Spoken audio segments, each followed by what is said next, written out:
front in the hallway as you come in. You can complete those. There's usually someone from the department out there manning that, and those will be presented to us. If you can fill those out that way, if you put in a subject line, the topic that you want to discuss, we'll try to make sure that you have that's done in a timely manner. Also, if you could make sure that you silence your cell phones or turn them off. And I maybe need to check that myself since I flipped it on during lunch.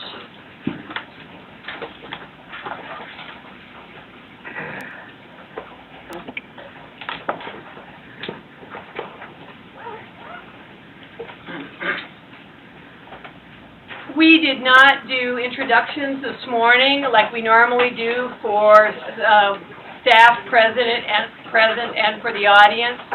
And so we would like to do that now.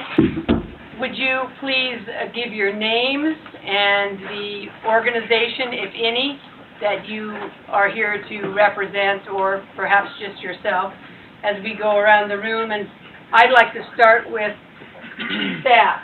So, David, I think that means you clear at the far wall. I'm David Wald with the Wyoming Attorney General's Office, representing the Fish Commission. Mike Jones, law enforcement supervisor with Game and Fish, and I just want to congratulations. Scott, I'm going to stop you just a minute and ask, because we're not able to have the PA system up, I'm even kind of screaming into Scott's ear because we're not even able to have these microphones operating, and we have so many people, I believe, on the line, that everybody is going to have to project. Scott Edberg, Deputy Chief, Wildlife Division. Thank you. I appreciate that. John Kennedy, Deputy Director. Kevin Schufer, Go ahead. Board of Agriculture, District 7. Kevin Logan, State Veterinarian. Brian Brosh, Board of Ag. Amanda Hewlett, Board of Ag, District 4. Sean Sims, Board of Agriculture. Janet Gitter, Board of Ag, District 1. Richard Cloud, Game and Fish Commission, District 7. Pat Crank, Game and Fish Commissioner, District 1. Keith Culver, Game and Fish Commission, District 6. Carrie Little, Game and Fish Commissioner, Region 4. Scott Talbot, Wyoming Game and Fish Department. Charles Price, District Commissioner for District 3. David Royale, District Game and Fish Commission, District 5. Calvin Little, Wyoming Livestock Board. John Henson, Board of Ag. Allison Lass, Board of Ag. Jim Rogers, Board of Ag. Bob Lucas, Livestock Board. Representative Andy Schwartz, House District 23. Jim McGagnon, Wyoming Stock Growers Association. Nels Hansen, President of Wyoming Stock Growers. Amy Hendrickson, the Wyoming Wool Growers Association. Ray Brady Hoff, Habitat and Access of Game and Fish, Cheyenne.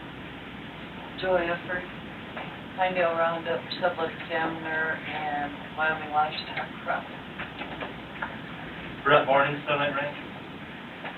Ron Costello, Sunlight Range.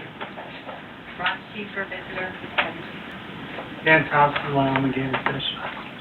Luke Ellsbury, Wyoming Game and Fish. Brian DeVolt, Wyoming Game and Fish. Holly Longwell, HD Ranch. Josh Longwell, HD Ranch.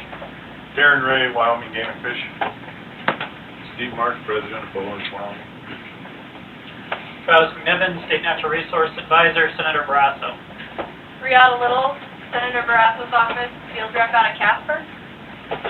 Scott Smith, Deputy Chief, Wildlife. Doug McWhorter, Wyoming Game and Fish Department. Okay, I believe that's everyone. You're good. Did we miss? Doug Miyamoto, Department of Agriculture. Abigail Bodewine, Attorney General's office.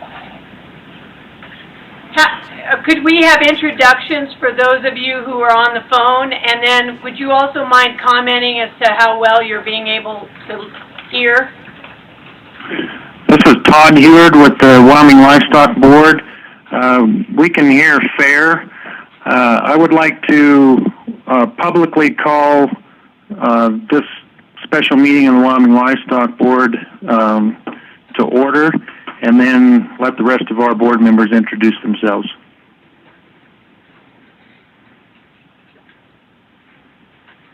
Go ahead, those of you who are on the board. Bob Lucas and Kellen Little have already introduced themselves here in the meeting room.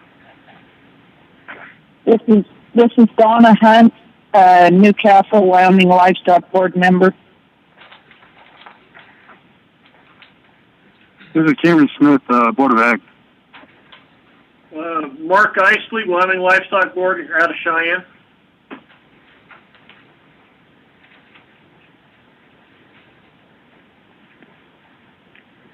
Lori Boner, are you still there?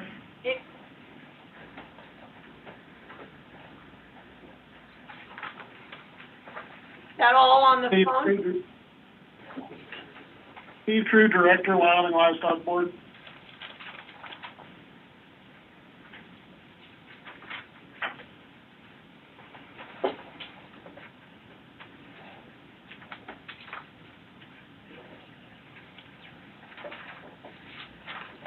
Okay, by my calculations, we have a quorum of all three boards and commissions.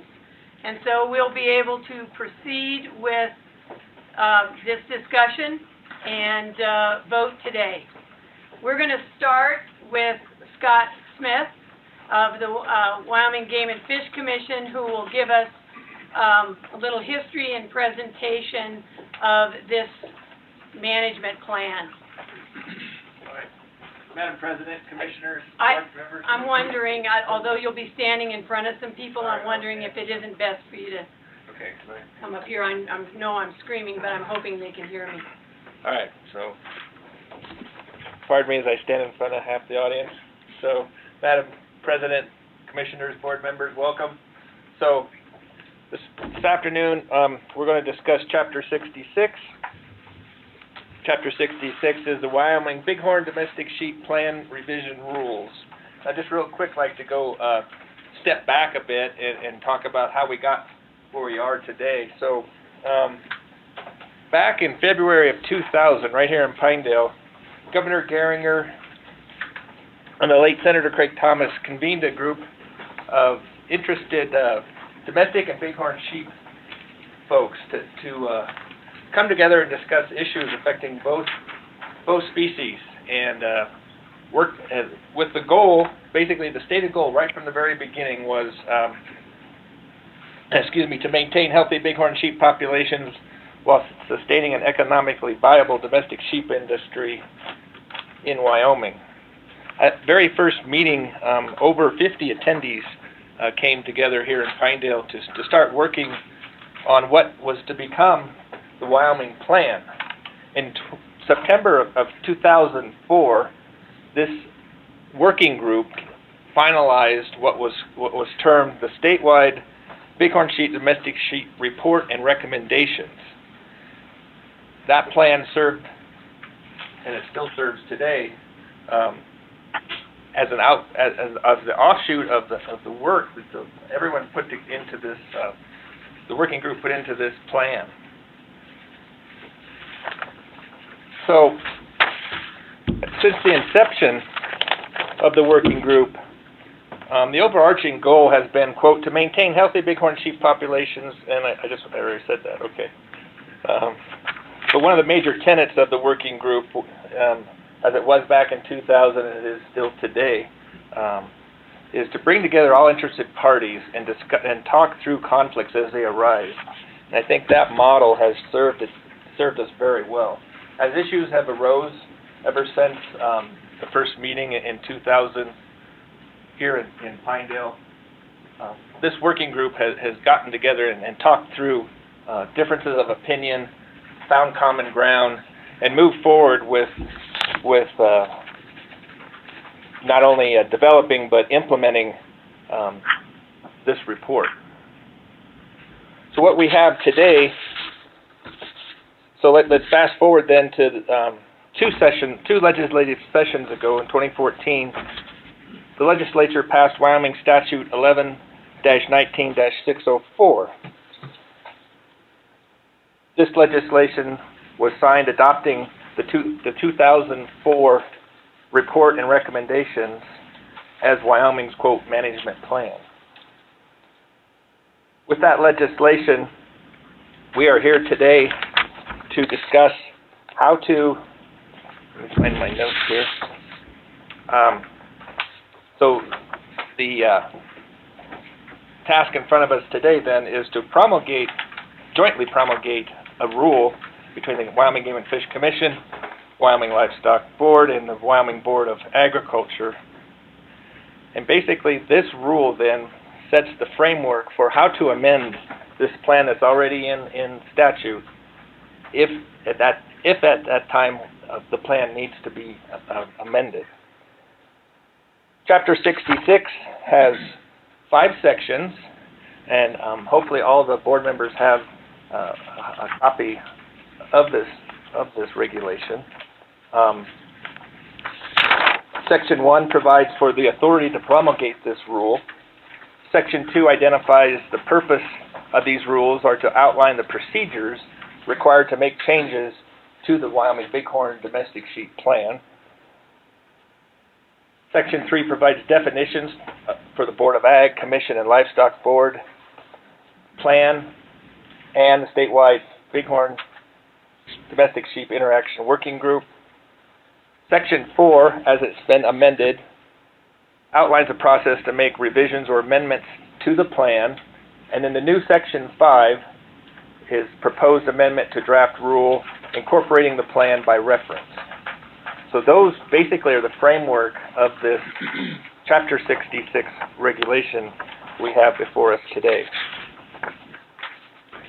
In simplest terms, these rules, once again, simply outline the procedures required to make any amendments to the existing plan as was adopted or signed into the legislation in 2014.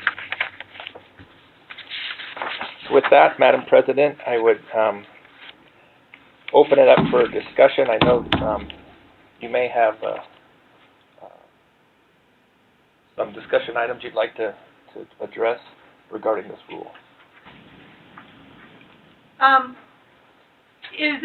there any questions on Scott Smith's portion of the presentation at this time from either those on all 3 boards in the room or on the phone?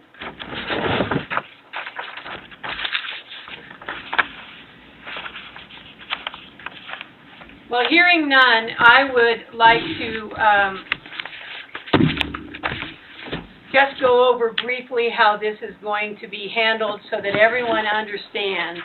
This is this is a historic moment. It's my understanding that this has not actually been done before, where 3 boards were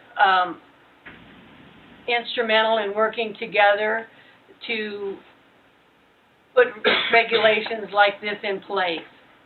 And so today what we're planning to do is take the vote first. I know we do have one blue slip on that we'll let speak prior to taking that vote, but I wanted to give an explanation of how that vote is going to take place. So, first of all, we each, as a board or commission, so the Wyoming Game and Fish Commission will need to take a vote of its members present, and the majority vote will then represent a single vote in that favor, either yay or nay. The same will happen for the Livestock Board. The same will then happen for the Board of Ag. And then, so that each board then will represent one vote in a nay or yay direction. In order for this regulation to go into place, all 3 boards must vote yes. If one board chooses to, the majority of their members vote, then it does not happen. So in the effort, because we do have, in order to have a quorum, the people on the phone are also voting in this. So in order to do this, we are going to do it in roll call fashion of the members. And each one of us, I represent the Game and Fish Commission, Cameron Smith will represent as the chairman of the Ag Board, and Todd Heward as the Livestock Board. Each one of us will individually take a vote, a roll call vote of our boards, and then that will represent the results. Are there any questions?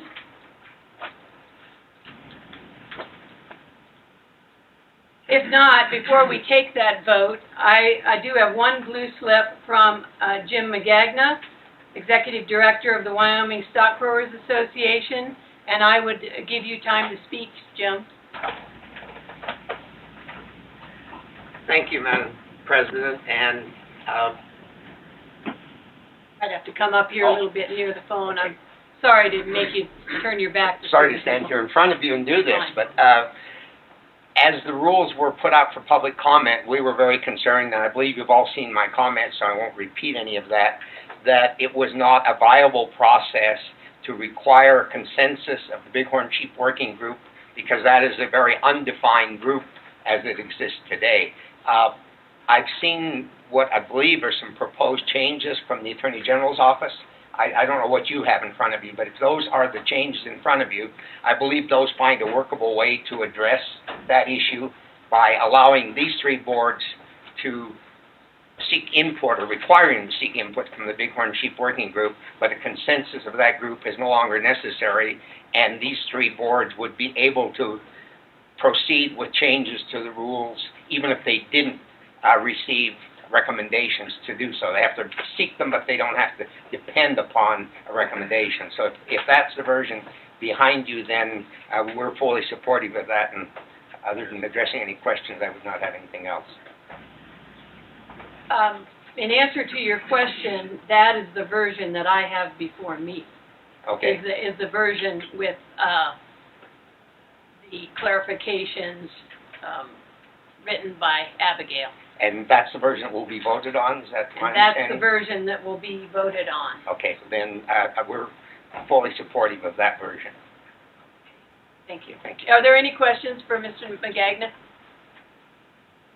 If not, Sean?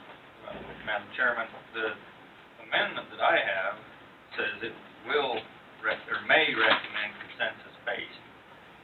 And my understanding, Jim, is you want we need to move away from the consensus-based. I may have been looking, excuse me, at a different Under Section 4A, first paragraph. Well, that's my understanding. Okay. Consensus-based amendments may recommend, but then if I'm reading the rest of this, excuse me if I'm having my backs to you, any amendments shall, the three boards shall consider and vote upon any proposed amendment. Oh, that's where is it? It's in a different place.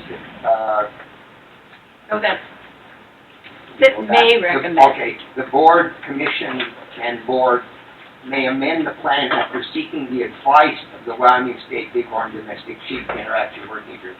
So if I read those two sections together, the working group may recommend consensus-based amendments, but these boards may act on other amendments that you choose to put forward based on the requirement that you seek advice from the Bighorn Sheep Working Group. If no advice is provided, you're still free to proceed as I read those two sections together. That's how I read it. Could those of you on the phone hear Jim's response? Yeah, a little difficult, but I heard it all. Just in summary, that under the first provision, which was in the proposed rules that was promulgated, the Bighorn Domestic Sheep Working Group may submit consensus proposed amendments to the three boards here, board and commissions, for action. But under the added language, short of them submitting anything, these three boards or boards and commissions may act upon amendments to the plan that they put forward on their own, the only requirement being that they seek advice from the Bighorn Sheep Working Group. If that group fails to provide advice, they can proceed anyway, and there's no requirement that that advice necessarily be consensus-based advice. That would be up to the Bighorn Sheep Working Group to determine how they're going to provide that advice. Question? Is there any other commentary from the public? Then I would recommend that we proceed with the vote. We'll begin with the Wyoming Game and Fish Commission, and what I would, and this is what we will ask. I will ask that a motion be made. Oh, I'm sorry, Abigail. I'm sorry. There's one final request. We'd also like to have the addresses, phone numbers, and the URL taken out of these rules, so all three boards don't have to get together again to amend an address, or if the website changes, that can just be added in. It's not in writing, because I would have had to do the entire another section, but if you look under the... Oh, I see. Yeah. Unlike Livestock Board, current address is? Yeah, Livestock Board ever moves, all three of us would have, parties would have to get together again. Okay. Same with the URL that was put into the amendments of the plan. Game and Fish is requesting that we just make that to locate on the Game and Fish's website in case they need to move stuff around in the future. And that would be under Section 5A3. Just in the general incorporation language, used to put the location of the plan.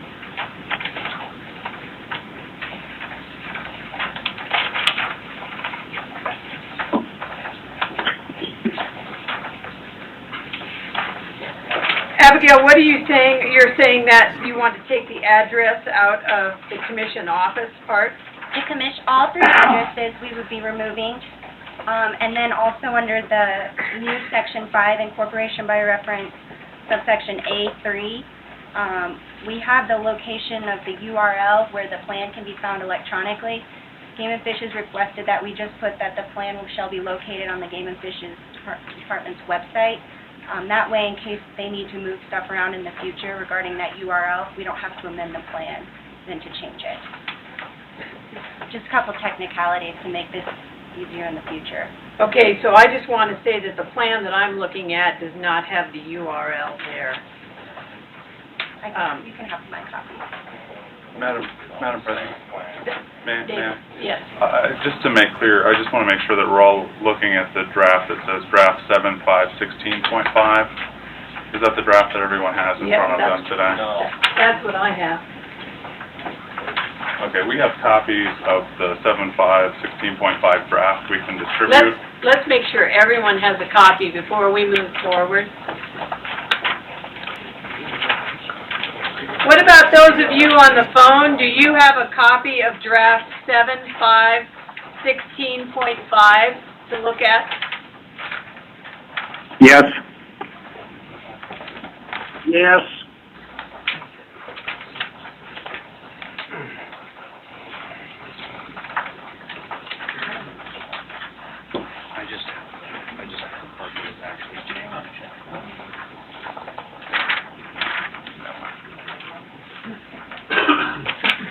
Doug Miyamoto? We have, what's in the Board of Ag packets, or just the part that was changed under the amendment, it is the right version, it's just, it doesn't have all of the sections, it's just got from section 4 on, right? Is that what you guys have? Okay, then it's consistent, the germane parts are there. She's just talking about addresses and URLs that are in other parts of the whole chapter 66, but the real meat of the language was in section 4 and added section 5, and that's what I included here.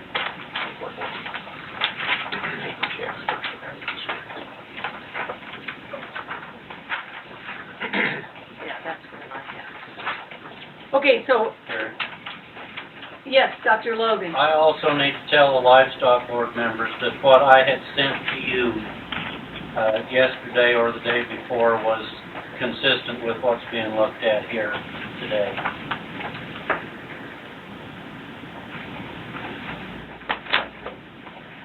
So Abigail, in regard to your recommendations, as I'm looking at the draft of the plan, do you have a copy of this? No. Okay, here's, if you need an extra, I have it, because I made one for myself. So if you'll look at that, on section 5, triple I, it has already been, the plan may be found electronically on the department website. That's what we're, And that's what you're going for, okay. So what you're recommending that you would like us to consider is up in section 3 under definitions, where we have Board of Agriculture means the Wyoming Board of Agriculture. You're wanting to strike whose current address is? Yes. And you're wanting to do the same for B under commission? Yes. And you're wanting to do the same for C under livestock board, so that those particular issues, should an office move, not have to be addressed by amendment? Correct. 5A3 as well. Is there any discussion on that? Any concerns about that? Madam Chairman, if I may. Yes. I would like to make a motion to amend these chapter 66 by striking on section 3A the addresses of each of the commission, Board of Agriculture and Livestock Board, and also on section 5A3 striking the address out of subparagraph 3. I think what we'll have to do is, and I don't see any, Dr. Logan, did you have a concern? You had your, I think what we'll have to do, because each board and commission will have to make a separate motion and a second from their board. So my suggestion is that we go along with Sean's suggestion, and if there is no discussion, or, hopefully those motions will be made with those amendments that he stated in place. And we won't actually take a vote on that altogether, because we'll have to vote on the plans individually by boards, on the plan. But I think it was good to have that stated in that way. And so... Madam President, I'm prepared to make a motion for the action by the commission. Excellent. Let's move. I would move that we adopt the proposed rules set forth in draft 7-5-16.5 with the following amendments. In subsection 3, A, B, and C, we strike the addresses from those sections. And over on section 4, it's already been changed. 5A3, that we strike the address in that section. It isn't there anymore. So It is. yeah. Oh, I see it. So that's my motion. Second. Okay, so Sherry, we have a motion by Commissioner Crank to accept draft 7-5-16.5 with the amendment striking section 3, whose current address is in, and the address language in A, B, and C, and in section 5, A, 3I, all of the wording there, In right? section 5A3 is striking the address of the commission that appears in this draft. Oh, just right. Oh, yes, right. I'll right. give Sherry my copy so she knows what Okay. the motion is. And we have a second by Commissioner Culver.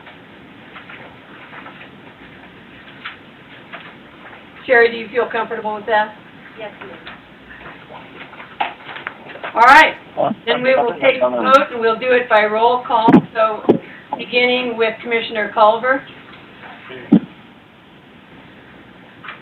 Oh, yeah, let me say that, I'm sorry, my apologies. All those in favor will say aye, and all those opposed will say nay. So Commissioner Culver's vote is aye. Commissioner Clouda? Aye. Commissioner Price? Aye. Commissioner Crank? Aye. Commissioner Rael? Aye. Wyoming Game and Fish Commission passes the motion.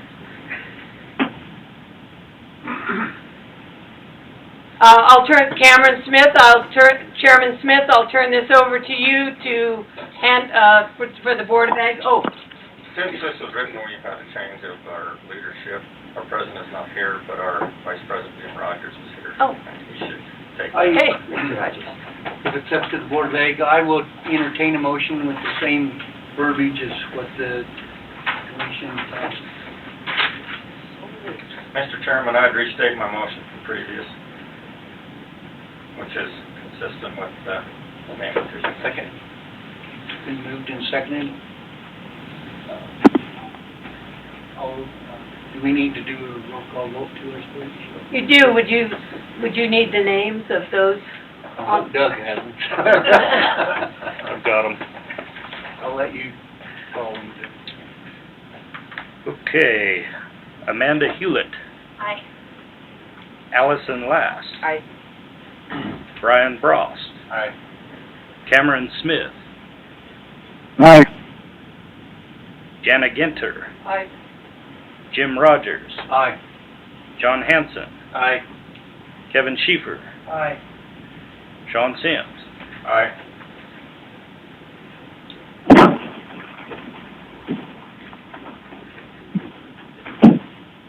Board of Ag is voted in favor of this motion,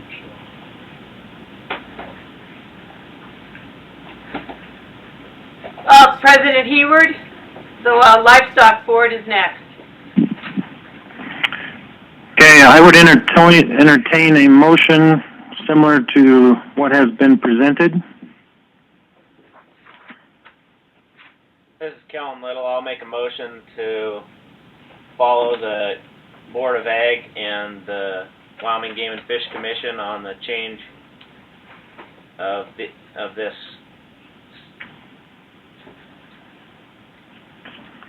Bob Lucas. Okay, there's a motion. Is there a second? I will second Bob Lucas. This is, So Kellen has moved. Bob, is that you for a second? Yes. It's been moved and seconded. Any further discussion by the Livestock Board? Hearing none, we'll do a roll call vote. Kellen Little? Yes. Bob Lucas? Aye. Donna Hunt? aye. Lori Boner? Aye. Joe Thomas? Mark Isley? Aye. The Wyoming Livestock Board has voted in favor.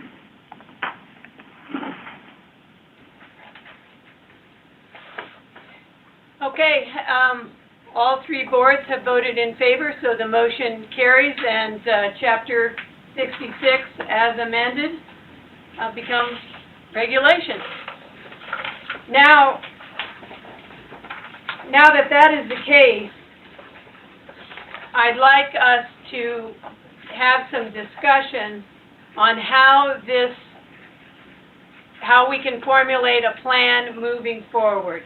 And some of the ideas that I had in terms of, we now know how we're going to handle this in terms of votes or should any amendments come up, so we're set in that regard. But what is the thoughts of the board on, how, like for instance, I personally, I'd like to see us meet on an annual basis. I'd like to see us have updates on grazing permits, on the bighorn sheep numbers and conditions and anything like that. And, it doesn't always have to be at a Game and Fish Commission meeting. But I know I talked to Doug Miyamoto, and Doug, you had a suggestion in terms of meeting. Would you like to speak to that, or? Yes, I think, you know, the Board of Ag and the Game and Fish Commission have been meeting annually for the past several years. You know, at least in recent years we have. And I think that it's beneficial for us. It's usually in the fall. And I think one way we could do this is to simply extend an invitation to the Wyoming Livestock Board as well, and we could get updates on bighorn sheep, domestic sheep, interaction work group, any of the sheep population data that the Game and Fish has compiled over the year would be good. We could provide insight on status of federal grazing permits, any disease issues that might come into play that would give the Livestock Board and Dr. Logan an opportunity to address those. So that's one alternative that we could look at, would be simply to expand that meeting by including the Wyoming Livestock Board and making sure that one of the agenda items of that joint meeting would be bighorn sheep and domestic sheep. Well, I, for one, like that idea, and oftentimes our joint meeting was historically in November, and considering the fact that we're working with a lot of ranchers who have shipping and that kind of things in the fall, by November, most of that, I think, is done. And so what are, some of you present, what are your thoughts on whether that would be appropriate timing? Madam Chair, I think the Board of Ag, it would work for us.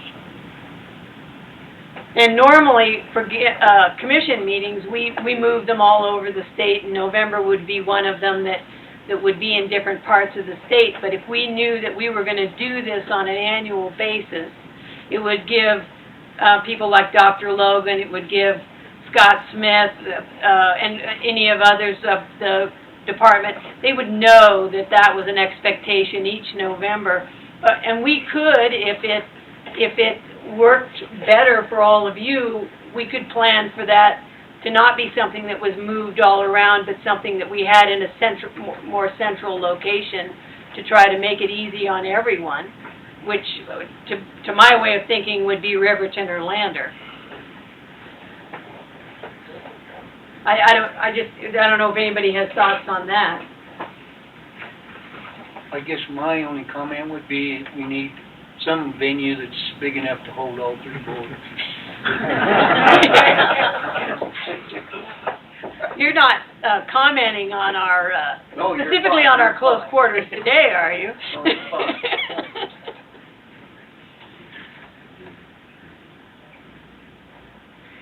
Well, if there's no discussion, I'd entertain a motion on that to have that joint meeting in November, and unless people think otherwise, I agree with you. We're going to have to be able to have a venue that might. I don't know, Dr. Logan, do you think there's a venue in Lander or Riverton? The Game and Fish also, we've had Game and Fish meetings in both of those locales. There are venues in Lander and Riverton both to handle that. I think it's a good idea. Actually, another topic that will be good for most because it's germane to everybody. Yes. Yeah. Well, you're right. I mean, that's a good thing to point out. It isn't like this has to be the only topic during a meeting like that. We can have other topics but just so that we have an annual update. This is a significant issue and a historic plan of working together, and I want to make sure that it continues. And I had talked to Scott Smith ahead of time. He also thought that would be I don't want to speak for you, but Doug. Madam President, just a little clarification that may help. If we could go through, if the Board of Ag is interested in entertaining the same type of motion to support an annual meeting, we could go through the 3 votes like we did. I don't think a roll call is necessarily in order, but get that done. But then an additional suggestion might be that each one of the 3 boards also appoint a liaison to the Bighorn Sheep, Domestic Sheep Interaction Working Group. They don't meet that often, a couple times a year in recent years, but just to keep a finger on the pulse of what's going on. We have a liaison, and I think it might make things a little smoother. Just something to consider. That's a good suggestion.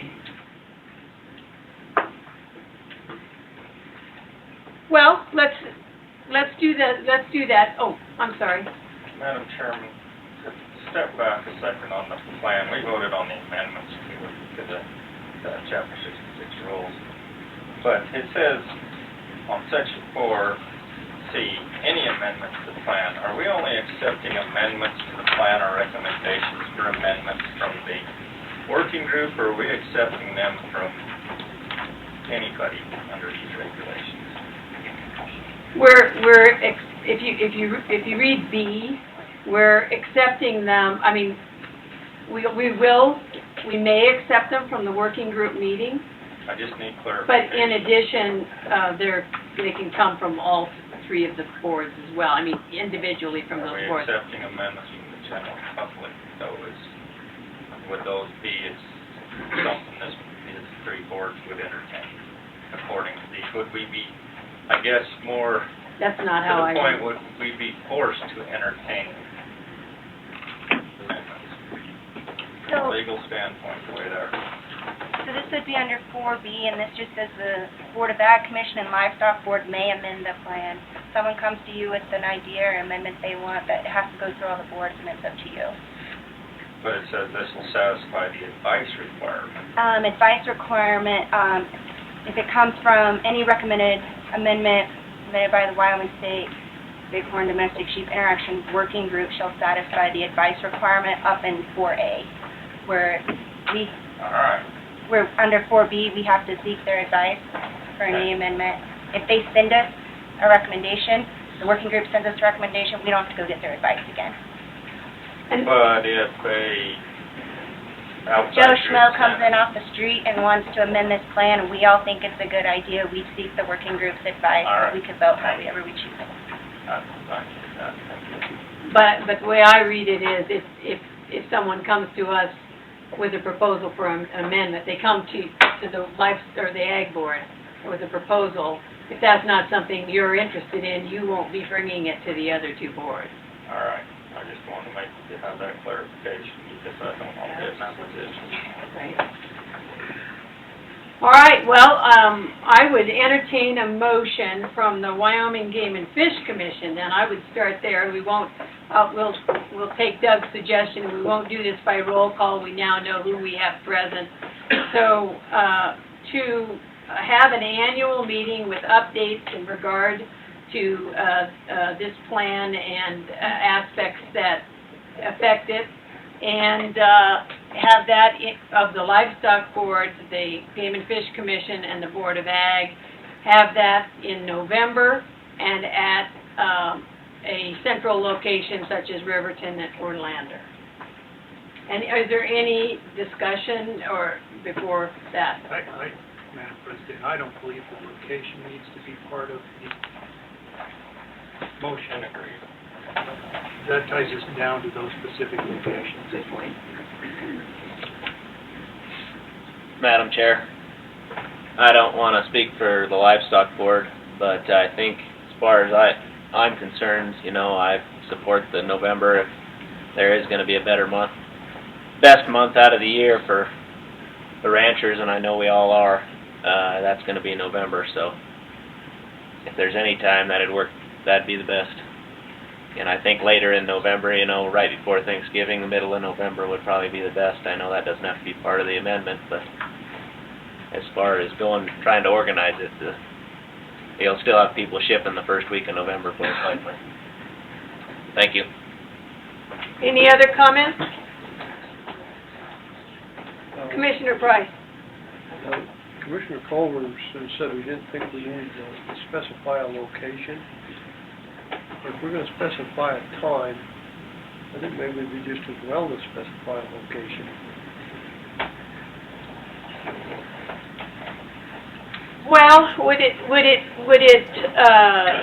would you consider putting language in that just said a central location?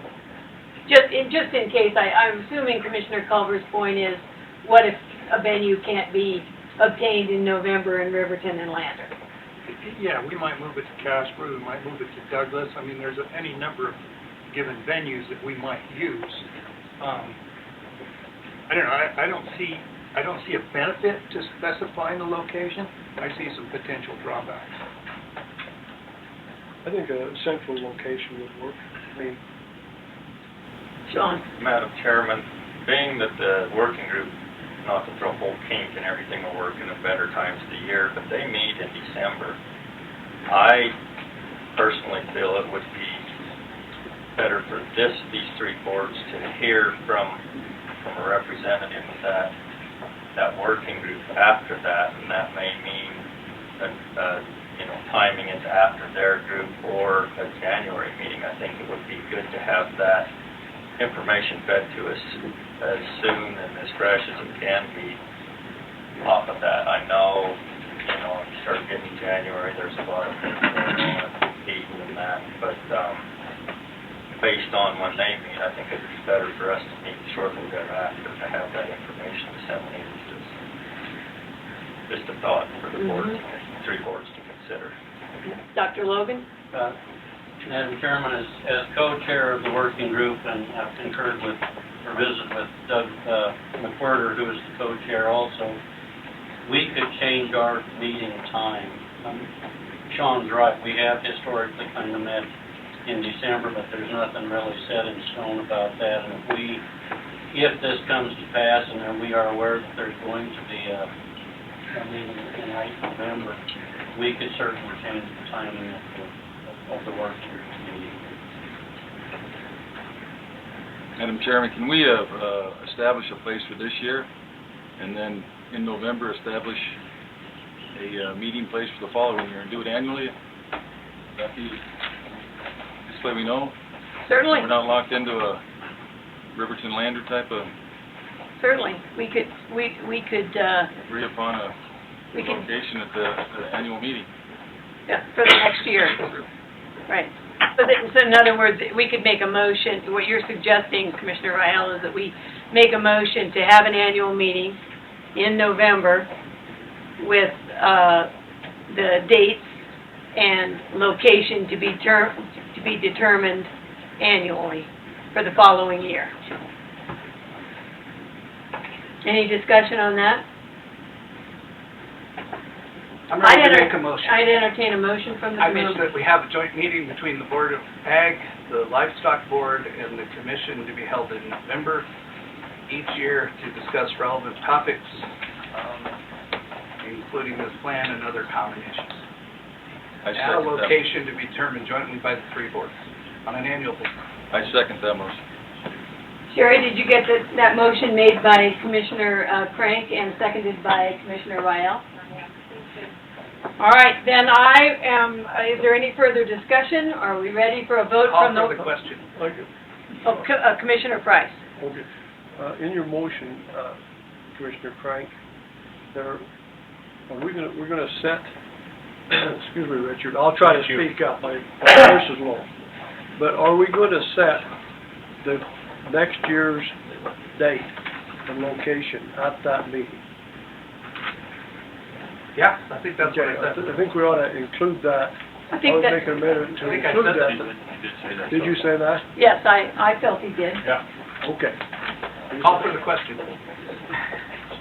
All right, this is a vote for just the Wyoming Game and Fish Commission, so all those in favor of the motion by Commissioner Crank, please signify by saying aye. Aye. All those opposed, please say nay. The motion carries for the Game and Fish Commission. Todd Heward, I'd turn it over to you for the Livestock Board.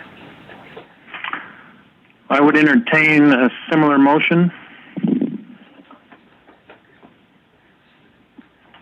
Mr. Chairman, this is Donna, and I guess I should wait for the motion to have discussion, but I took our board member Kellen Little's advice to heart on the time of November.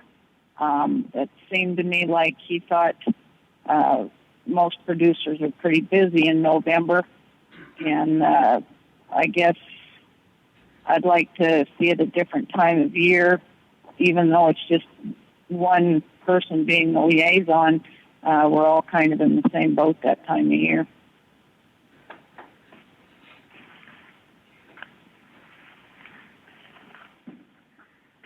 Okay. Let's still entertain a motion for a joint annual meeting.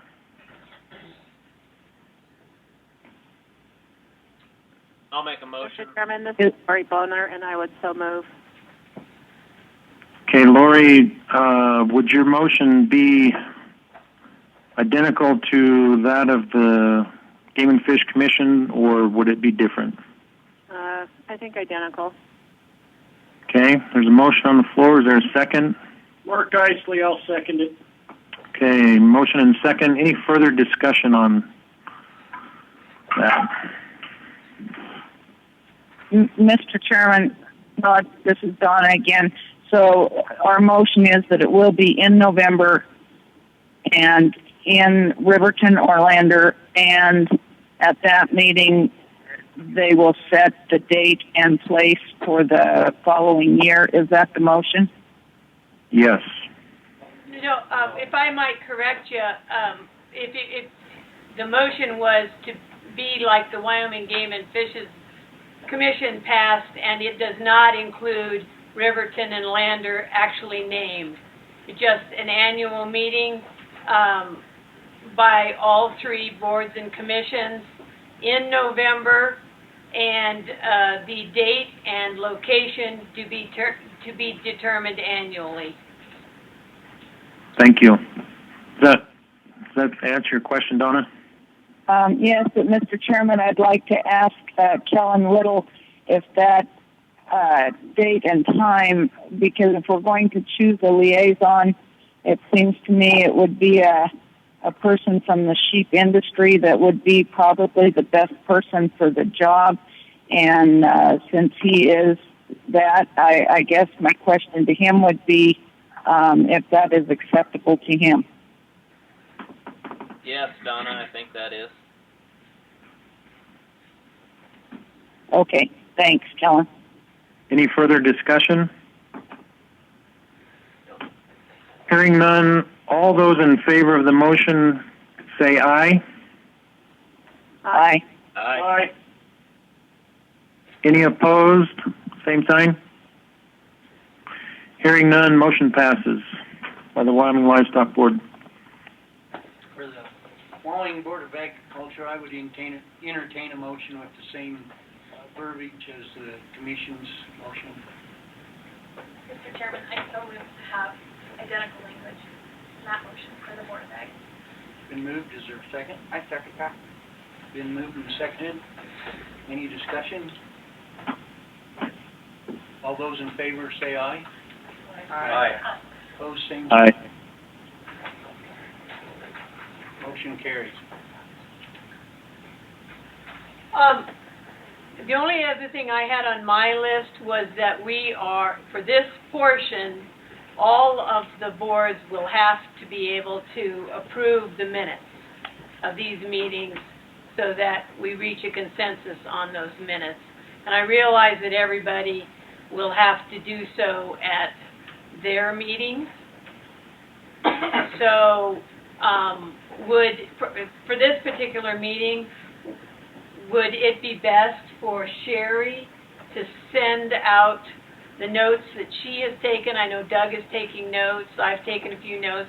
Would just a general feeling, would it be best for those minutes to be sent to the directors, and then you guys the individual boards can handle the final approval in whatever fashion you guys, I mean, I just take anybody's thoughts on that.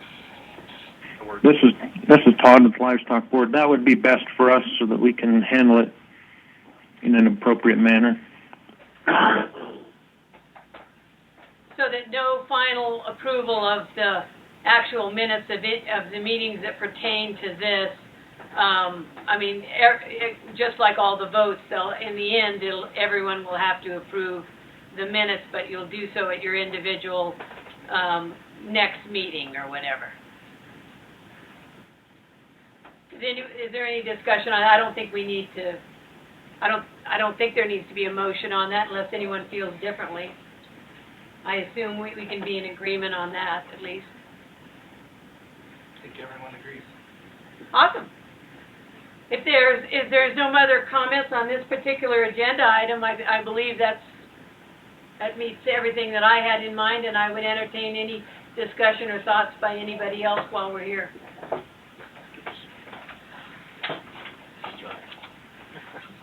Hearing none, we'll move on to the next agenda topic do we need to separate? I guess we need to separate up and go back to the commission. Although all of you are certainly welcome to stay.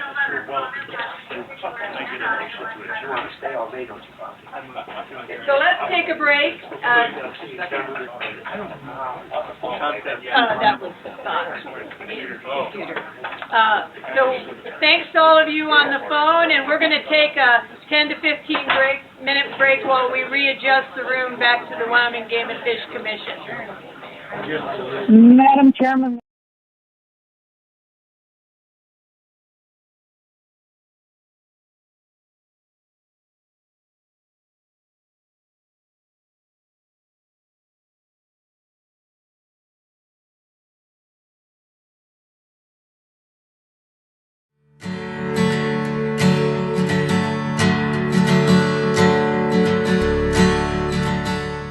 The black-footed ferret is unique in that it is the only ferret species in North America.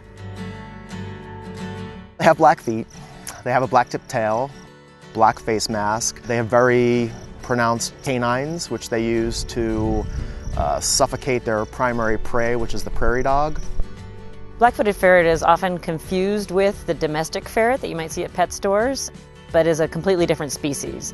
The ferret that you see in the pet stores is a domesticated European ferret, and the black-footed ferret is Mustela nigripes. That's its scientific name. Being that it was solitary and nocturnal, we really didn't know much about it until in 1851, John Audubon described the black-footed ferret. Generally, what we think, anyway, is that ferrets ranged from Canada to Mexico, basically wherever there was adequate prairie dog population to sustain them. Prairie dogs are fundamentally important to black-footed ferrets. Ferrets are nearly totally dependent on prairie dog systems and prairie dog habitat for their own survival. Prairie dogs are their main prey, and they live in prairie dog burrows. The ferret uses the prairie dog burrows to escape from predators like coyotes and badgers and owls, and also to raise its young in those underground burrows. Prairie dogs are basically room and board for black-footed ferrets. Whatever happens to prairie dogs, that basically dictates what happens to ferrets. During the early 1900s, there was a lot of poisoning of prairie dog populations. To reduce the competition that's perceived between prairie dogs and cattle grazing, livestock grazing in general. There was westward expansion of a growing North American human population and conversion of a lot of prairie habitat for agricultural purposes was lost. So unknowingly, we were losing black-footed ferrets probably. There is that history, and that, of course, early on was thought to be the main problem ferrets had. Also during this time, there was an exotic disease. It was introduced into North America in the early 1900s called sylvatic plague.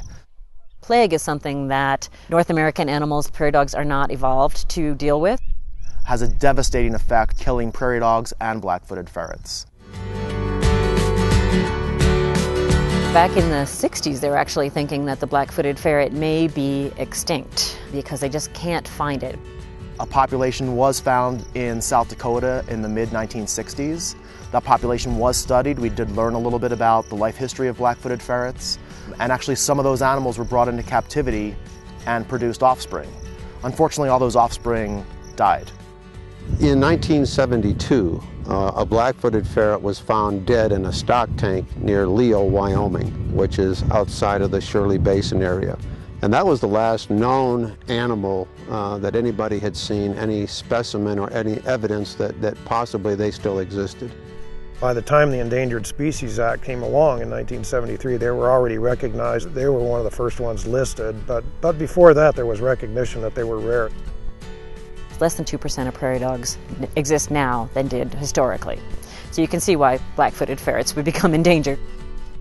The late 70s in Wyoming, there was a lot of coal, what they called strip mining. And before the big shovels could go in and get to the coal, they had to ensure that they weren't disturbing any endangered species.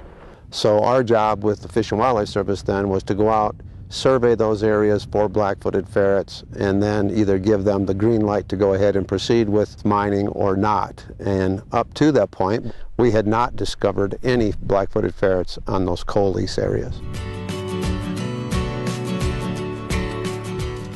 We think that the last wild animal from that population in South Dakota died in 1974, and the last captive animal died in 1979.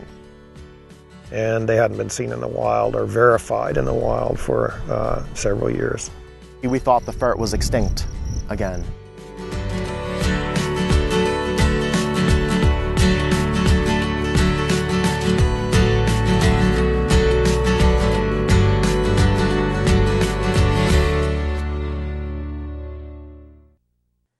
To his fellow mule deer, the buck on the right may come off like he's an antler short of a full set. But for antler collectors in Wyoming, that's just fine. Antler collecting is a popular and sometimes lucrative hobby for those who enjoy it. But the timing of when deer and elk shed their antlers is when these animals are also at their most vulnerable. The Wyoming Game and Fish Department is reminding the public that shed, horn, and antler gathering is prohibited on most public lands west of the Continental Divide between January 1st and April 30th. Pinedale Game Warden Jordan Kraft patrols one of Wyoming's more popular antler collecting areas, the Wyoming Range. He says a lot of folks try to test that ban. This has become a pretty big deal for the greater Pinedale, Big Piney area, Cameron, kind of this western, southwestern part of the state. And a lot of folks care about wildlife and want to do right on the regulation, and so a lot of these folks are providing information on potential violation, folks that are out on the winter ranges, and we respond to a couple of calls weekly from about the middle of March until it opens up May 1st, and do document several folks that are violating the antler regulation every year, but sure do appreciate the public keeping an eye out for us and helping us to detect some of these violators. The regulation has been in place since 2009. In 2012, some state lands were also added. One exception is public lands in the Great Divide Basin. Public lands are defined as federal lands and lands owned or administered by the Wyoming Game and Fish Commission. These regulations help minimize harassment and disturbance of big game animals on winter and spring ranges during times when cold and wet weather make big game animals already low on fat reserves more vulnerable to stress, and to avoid pushing animals like deer and elk to less productive habitats. In addition, there are winter closures to vehicles and humans on designated federal lands in Teton, Sublette, and Lincoln counties. State lands usually are marked in blue on land status maps. While this year's winter has been relatively mild, winter-like weather will likely remain into April. Some animals will struggle to make it until then, so by giving these guys a break for another month, you'll help preserve the resource for others. This is Ray Hageman with the Wyoming Game and Fish Department.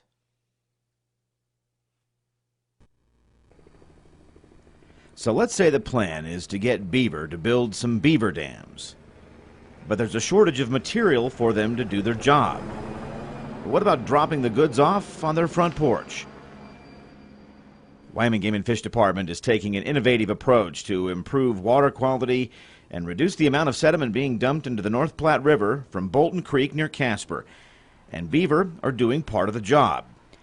By cutting down some nearby aspen trees, latching them to a helicopter, then dropping them in a place where beaver can build their dams, the Game and Fish hopes to restore the watershed in Bolton Creek, an arid stream susceptible to washouts during spring runoff.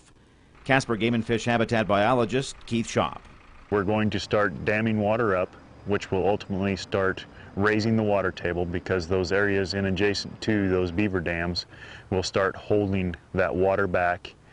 And then in the drier time of the year, which is typically in that August-September time frame, we'll have that slow water release back into the stream. The immediate area where the project is occurring lacks the prime material that beaver need to do their job. Since the project began back in 2010, over 250,000 pounds of aspen trees have been cut, bundled, and delivered to the beaver to do their work. We've got upwards of 12 new dams built by beaver in those areas where we've deposited that aspen. And so it's already starting the process of healing itself, if you will, where we've got that sediment loading being trapped behind those dams. We're starting to build those banks back up to get that floodplain back to be more interactive. And then once that occurs, we just need Mother Nature to start taking control, where we bring back the vegetation, willows, cottonwood, grasses, to fill in those sediment loading areas. Easing the force of flooding and sediment during spring runoff and raising the water table allows for expansion of riparian vegetation. By influencing the amount of sediment loading into the Platte River, there's the potential for creating better spawning beds and a better fishery for that segment of the Platte River. Better riparian areas can be created, benefiting a multitude of wildlife species. With help from Game and Fish videographer Lindsay Simpson, this is Ray Hageman with the Wyoming Game and Fish Department. Wildlife conservation not only happens in the field, it happens in a laboratory too. Whether it's forensic evidence to help prosecute wildlife crimes, detecting disease in a fish hatchery, or providing age data on specific big game herds to help set hunt seasons, the Wyoming Game and Fish Department's laboratory in Laramie is a critical component of wildlife conservation in Wyoming. That work was recently recognized by the Association of Fish and Wildlife Agencies, which awarded the Boone and Crockett Award to Game and Fish Laboratory Director Dee Dee Hawk. The award is given to the individual considered to be a prime mover in the promotion and encouragement of outdoor ethics. It was quite the honor to actually be selected for this award.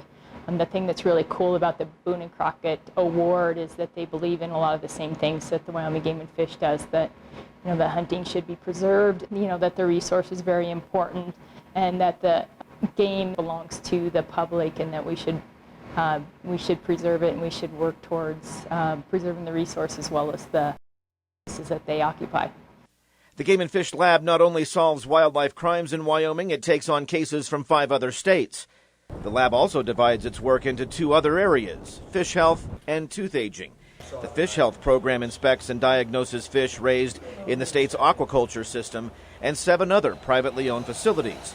The tooth aging section of the lab helps biologists determine age structure and population dynamics for different species of Wyoming game animals, which helps set hunt seasons and license quotas. A lot of wildlife management does take place in here. Having these laboratories available to them is just another tool in the toolbox for wildlife conservation, for law enforcement, for protecting the fish reserves and the streams and the lakes in Wyoming. There are of laboratories that are full service laboratory like we have here at the Wyoming Game and Fish. We feel quite fortunate to be able to be here, to be able to assist the department with these types of needs. Hawk was also recognized for her work in training law enforcement personnel in Wyoming and other western states in areas such as sample submission, analysis, and crime scene investigations. She has provided training to people interested in starting their own state wildlife forensic programs. In addition to being director of the Wyoming Forensic and Fish Health Laboratory, Hawk is also president for Wildlife Forensic Science. This is Ray Hageman with the Wyoming Game and Fish Department.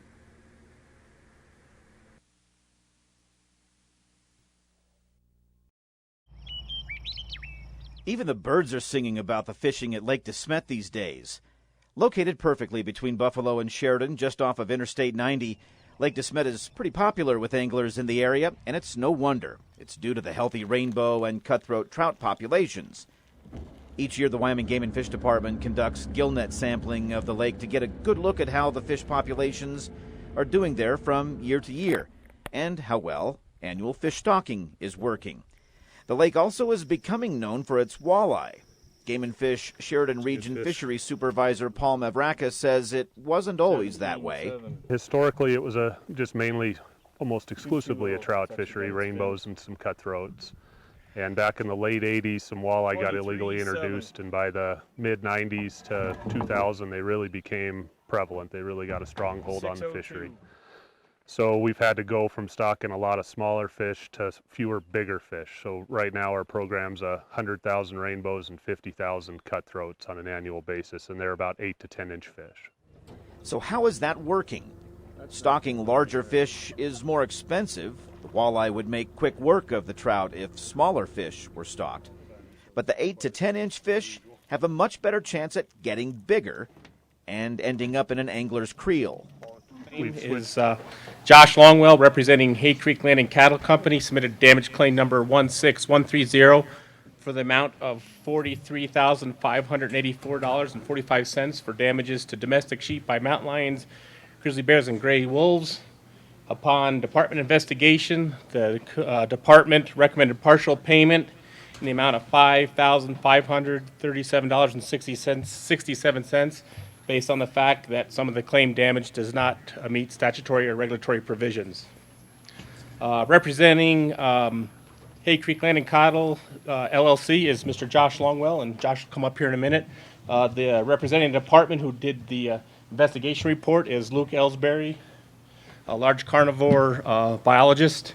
Representing the department today from the AG's office will be David DeWalt, and representing the commission will be Abigail Boudwines. Is that correct? So with that, does the commission have any questions before I get started and ask Mr. Josh Longwell to come up and present his side of the damage claim? Madam President. Commissioner Crank. I just have one. It looks like we have two damage claims from Mr. Longwell. Commission President, Commissioner Director, that is correct. This is one out of two appeals. This one is domestic sheep. The second damage claim appeal, which will be after that one, is cattle. Okay, and that's why we separated. That's why we them said out. it. Mr. Longwell submits two claims by livestock type species. Got it. Any other questions? Josh, would you like to come forward, please, and present your testimony to the commission? Good afternoon. I'm going to keep this pretty brief. We've been here about 7 years now with this damage claim deal. I've been to you guys, I think this will be the third or fourth year, and I'm not going to bore you with the details again like we did last year. You guys don't really care about the details or the truth. You're very disinterested in what goes on down there. So it's the same pasture, same set of sheep, same bears probably. They killed the crap out of them that year, and they did it again this year, and so we're in the same boat. We went to arbitration, and we won that, and so it looks like that's where we're headed again. I can answer any questions you have about that damage claim, but other than that, I think I'm just going to waste my breath and your time going through every kill and everything that happened because at this point, I don't believe it really matters. Any questions? Madam President. Commissioner Crank. Part of your claim for your sheep involves gray wolf damage. Do you agree that your ranch and where these kills occurred that you're claiming damages from occurred outside of the trophy game area adopted by the Game and Fish? Yeah, I guess that's, if you guys want to call it that. When I look at it, the state of Wyoming owns that gray wolf. The Game and Fish manages that gray wolf. I've got that in testimony in arbitration under oath that the Wyoming Game and Fish owns the wolf and that you guys are the managing party, and so you guys are responsible. It'd be just like if I had a dog and he went to my neighbors and killed his sheep. I'm responsible for that sheep, and I'm responsible for that dog. So I pay for the sheep, and I shoot the dog. That's how it works. Mr. Longwell, my question was, do you agree that the area where you're alleging that sheep were killed by gray wolves is outside of the trophy game area adopted by the Wyoming Game and Fish Department? It might be outside of it adopted by, but as soon as they went back on the list, there's no such thing as a predator and a trophy area anymore. So the answer to my question is yes? Is yes, that it's, Thanks. as far as you guys are concerned, there's an imaginary line, but the same wolf can kill over here, and he can trot right over here in a predator zone, and those kills are worth 7 times the money, and when they get over here, they're worth 0. Same wolf. That's all the questions I have, Madam President. Mr. Longwell, I have a question. So these kills occurred in 2015, right? Yes, ma'am. Okay, so that we would no longer were like you say, the wolf had been put back on the endangered species list, and so we no longer have we are no longer operating under our wolf management plan. Yes, ma'am. Okay. Any other questions by commissioners? Commissioner Price. I had a question on the way that you did your valuation. You selected did you sell calves last year? We're talking about sheep right now. Sheep, okay. Oh, I'm sorry, there's two claims, Commissioner Price. Okay, this sheep, okay. I'll back off then. Oh, excuse me. Any other questions by the commission? Thank you very much. I appreciate it. Mr. President, Commissioner Director Talbot, at this time, I'd like Luke Ellsbury, large carnivore conflict biologist, to come up and present a summary of the department's investigation, which resulted in the recommended partial payment. Luke?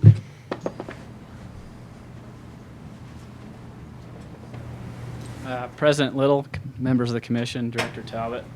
I'm Luke Ellsbury. I'm the large carnivore biologist out of Cody. Thank you for your time. I'll try and get through this fairly smoothly. Here we have the damage claim appeal for 16,130. Claim amounted, or the amount claimed was $43,584 versus the department's recommendation of $5,537. So if we go through this slide will come up a few times, and what I've done, because there is different aspects and differences between the recommendation and the claim, you'll see the grizzly bear and mountain lion is highlighted, and that's we're going to start there with that portion of the claim. So confirmed damage, we'll go through a little bit of regulation, kind of similar to what we did last year, and then we'll work into how this applies. Chapter 28, Section 3 of damage regulation, except as specified in subsection A of this section, the department shall only offer payment for damage to individual livestock confirmed by the department or its representative as having been injured or killed by a trophy game animal. So if we step down to Section A there, it's in geographic areas determined by the department to have terrain, topography, and vegetative characteristics that influence the ability of the claimant and the department to find missing calves and sheep that are believed to have been damaged as a result of trophy game. The department shall utilize methods, factors, and formulas in this subsection to determine the amount to compensate any landowner, leasee, or agent for calves and sheep missing as a result of damage caused by a trophy game animal. So for the purposes of this presentation, we're going to term areas that apply to this regulation as open range, and other areas as pasture setting, similar to what we did last year. So if we look a little bit further down at these factors and formulas, verified damage in an open range setting that has those vegetative characteristics of the terrain, topography, for grizzly bears and mountain lions is eligible for a payment of a multiplier of 3.5 to 1 for every individual sheep confirmed. So in a pasture setting, though, they're only eligible for the individual sheep confirmed. Oop, a little far. So if we look here, we have two different areas, open range versus pasture, and this is just to give you an idea of what we're talking about. If we look on the left there, we have open range containing the characteristics. So you see the deep topography, heavy vegetation, versus on the right, the pasture setting that's lacking. And this is the pasture in question where the sheep were killed. And then again, just a little bit more of a comparison of the pasture highlighted in the bottom center there versus open range, an aerial look at that. So verified damage. We did verify 26 lambs as killed by grizzly bears and mountain lions in a pasture setting. The department also verified 3 lambs and 1 ewe killed by grizzly bears in an open range setting, as well as Wildlife Services verifying other predator kills such as wolf and coyote. So if we look on the left here, it's a little hard to see the marks on there, but it's the area where the open range verifications were made. As versus on the right is the pasture, and you can see we've dotted in there where clusters of lambs were verified.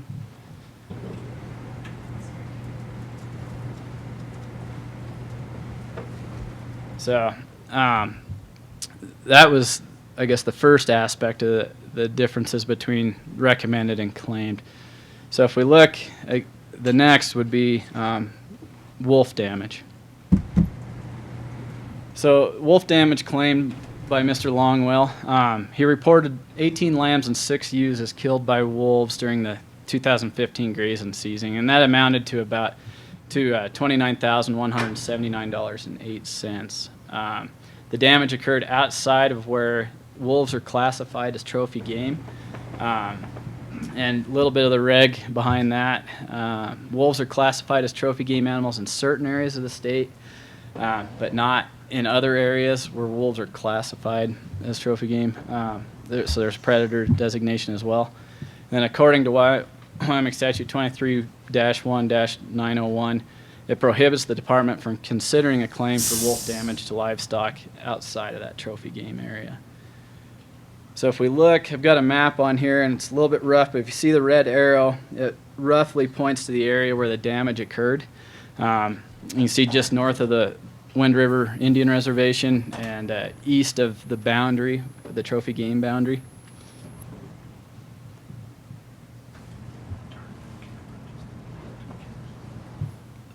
So the last thing we want to talk about is some of the figures used for valuing his livestock. Longwell's valuation of his lambs was based on a market report for his lambs sold in December of 15. However, the value placed for ewes was based on market reports from February of 2015, so from the previous grazing season. The amount recommended by the department for the ewes was based on recent market reports for 2016, but from the time that the claim was made for like livestock in accordance with regulation Chapter 28, Section 2 FF, the definition of value of livestock.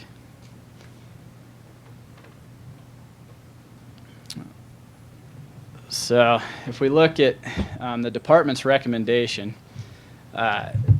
Longwell claimed that missing 298 sheep from his herd at the conclusion of the 2015 grazing season in an open range setting due to trophy game animals.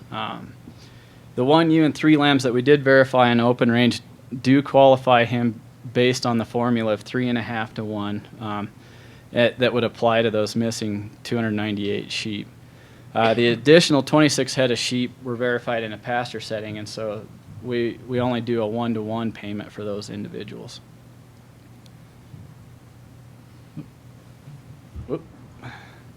So Mr. Longwell used the multiplier for all the sheep, regardless whether in an open range or a pasture setting, and would be the main difference in the claim. So if we look at the department's calculations, we had 19 lambs in a pasture setting at 86 pounds, $153 a pound for about $2,500. 3 lambs times 3.5, which is the multiplier that we find in regulation, for 1,381. 1 ewe, which also we can apply that multiplier to, so we get $735 there, for a total of $4,616 for grizzly bear damage. And then for mountain lion damage, we have 7 lambs in a pasture setting at the same pound and price for $921. So that's where we get our total recommended payment of $5,537. So if we look at some side-by-side calculations, you see on the top here, we'll just kind of go down through it. He didn't claim any lambs in a pasture setting, and so that's why we have a 0 there compared to the department recommendation. If we move down, he applied all his lambs in an open range, where we only had 3 lambs, department recommended. And then with ewes, the main difference with ewes, he had it valued at $300 a head, where with a recent market report, we valued them at $210 a head. And this is for grizzly bear. So we look at mountain lion calculations. Again, main difference was open range versus pasture. He claimed no lambs in a pasture setting. We in the department verified all 7 lambs in pasture setting, and then he claimed them as being open range where we did not verify them in an open range setting. So you see the difference of $3,223 versus the department's $921. And then if we look at wolf, because it was in the predator area, we did not verify any of that or allow payment for any of those wolf kills. And so his calculations come to $29,179 versus the department's $0. With that, I'll take any questions the commission may have. I have a question. So I'm a little confused in the fact that when we had the wolf management plan in place and we could hunt wolves in the predator zone as predators, we understood that as our responsibility as sheep growers to, protect our livestock in that area. Now they've been put back on the endangered species list. We no longer can hunt them in the predator zones, and yet we're not covering the losses by that predator. That's correct, President Little. Yes, we're held by state statute on that still. Scott, would you like to address that? Thank you. Commissioner Director Talbot, I think it's pretty clear the state statute in which we pay for damage says we only pay for damage for gray wolves in the trophy game area or seasonal trophy game area. The area where this damage is occurring is completely in the predatory animal area, and so the department has no responsibility for preventing any type of damage there for livestock or any other purpose. So unfortunately, as a livestock owner, we're getting caught by the fact that we have a wolf management plan in state statute indicating zones, and yet the federal government sticks the wolf back on the endangered species list, and we can't manage both for livestock owners and for the game and fish in a way that would be commensurate with the plan. Regardless of whether the animal is on the endangered species list or not, that's where we manage the wolf is in the trophy game area only. We have no responsibility outside of that area with regards to management or animal compensation. President Little? That falls under Wildlife Services jurisdiction. So the management plan does not address management of wolves basically outside of the trophy game, seasonal trophy game area. Thank you very much for that. Commissioner Price. The legislature has set aside, or did this last legislative session, $60,000. They asked for $200,000 for wolf damage. They recognized that we don't have, the Game and Fish doesn't have any responsibility to pay outside of the predator or trophy game zone. So there is a possibility to get some refunds from that for the wolf. I don't know the process or anything else. Department Ag has developed a regulation that became effective July 1st on their process. The department has absolutely nothing to do with that. So individuals need to work with the Department of Ag and Wildlife Services to work on that compensation. That's what I say. I recommend the state recognizes this problem, but we're basically, our hands are tied. So, and I actually, just a moment. So I just wanted to tell you, thank you. I appreciate your clarification of that. I mean, I understand that. I'm not yelling at you guys for the situation, but it is a situation, is all I'm wanting that recognized. Commissioner Craig. Well, Madam President, I want to correct some language that's being used. Scott, you said we don't have the responsibility to pay, and Charles, you said we don't have the responsibility to pay. I mean, the bottom line is we do not have authority, statutory authority to pay for wolf damage claims that occur outside of the trophy game area. Our only statutory authority we have is inside the trophy game area. So whether we want to pay or not, we have no statutory authority, and a board like this can only take action if it is granted statutory authority by the legislature, and they've not given us that. So wolf damage claims can't be paid in the predatory game area. Absolutely correct. Is there further discussion? Yeah, yes, I will grant you that. Yes, I will. Your speech was short the first time, see, so you get a little extra time. Try to keep it short. I realize by statute you can't do that, and I completely understand that, and that's why we have to go to the next step to get there. I completely understand that. When it comes to the bears and the lions, that's a whole different animal. You guys pay for those? All this stuff up here, guys, that's the same slideshow we looked at last year. That's the same slideshow we took to court. And the guys that know that ground and know what that ground looks like from a slideshow, yeah, it looks like that's big pasture and it's no big deal. But guys that know that ground, that live in Hot Springs County, will tell you there's no such thing as a home range and open range. As a pasture, your grizzly bear don't know the difference between a pasture and an open range. So those, when you look at that from here, you can say, oh yeah, that big circle is the whole ranch, guys. That other one is one hayfield on that ranch. It's 150,000 acres. So when you take a circle this big and say, well, this is open range, and then you take one pasture like that out of it, there's pastures like that all over that ranch. So you can't, I mean, that's as far-fetched from the truth as there is. I understand you can't, by statute, pay for these wolves. I get that. And that's why we have to take the next step. But I got 4 little kids that want that ranch. If we don't stand up and fight, we're not going to have that ranch. You guys are going to put us out of business, and I don't mean you guys. Listen, this ain't personal. I'm trying to stay in business right now. This is 6 or 7 years. We started with $6,000 damage claim, and here we are at a $203,000 damage claim. We can't continue to go down this road. It takes 2 years to get paid going down this road. Last year, the 2014 damage claim, I got paid in 2016. It was like March or April of 2016 for my 14 claims. That's 2 years to get paid. There ain't a person in this place that can stand that kind of loss and not get paid for 2 years. That's why we're here. It's not personal. I know it's not your fault, but I've got to do something. We've got to have some help. So that's why, but the bear and the lion, you've got every means to take care of. It's the same exact deal as it was a year ago. We went to arbitration, and the guys that know that ground, and you can do it. We did it last year. It's the same. It's the exact same set of sheep. It's the same pastures. It's the same mountain. All I'm asking you to do is do the right thing. You guys all sitting right here, you guys are for this whole state, not just for livestock, but what about our wildlife? Man, we don't have moose left in this state. What about our elk? Our elk are diminished. I mean, we've got to take a stand, and that starts with you guys. And maybe you don't have any pull. I don't know. Maybe I'm talking to the wrong guys, but we've got to do something. These predators are out of control. And I'll tell you the other thing. We're sitting here talking about bear regulation and everything else and getting them off or whatever it might be.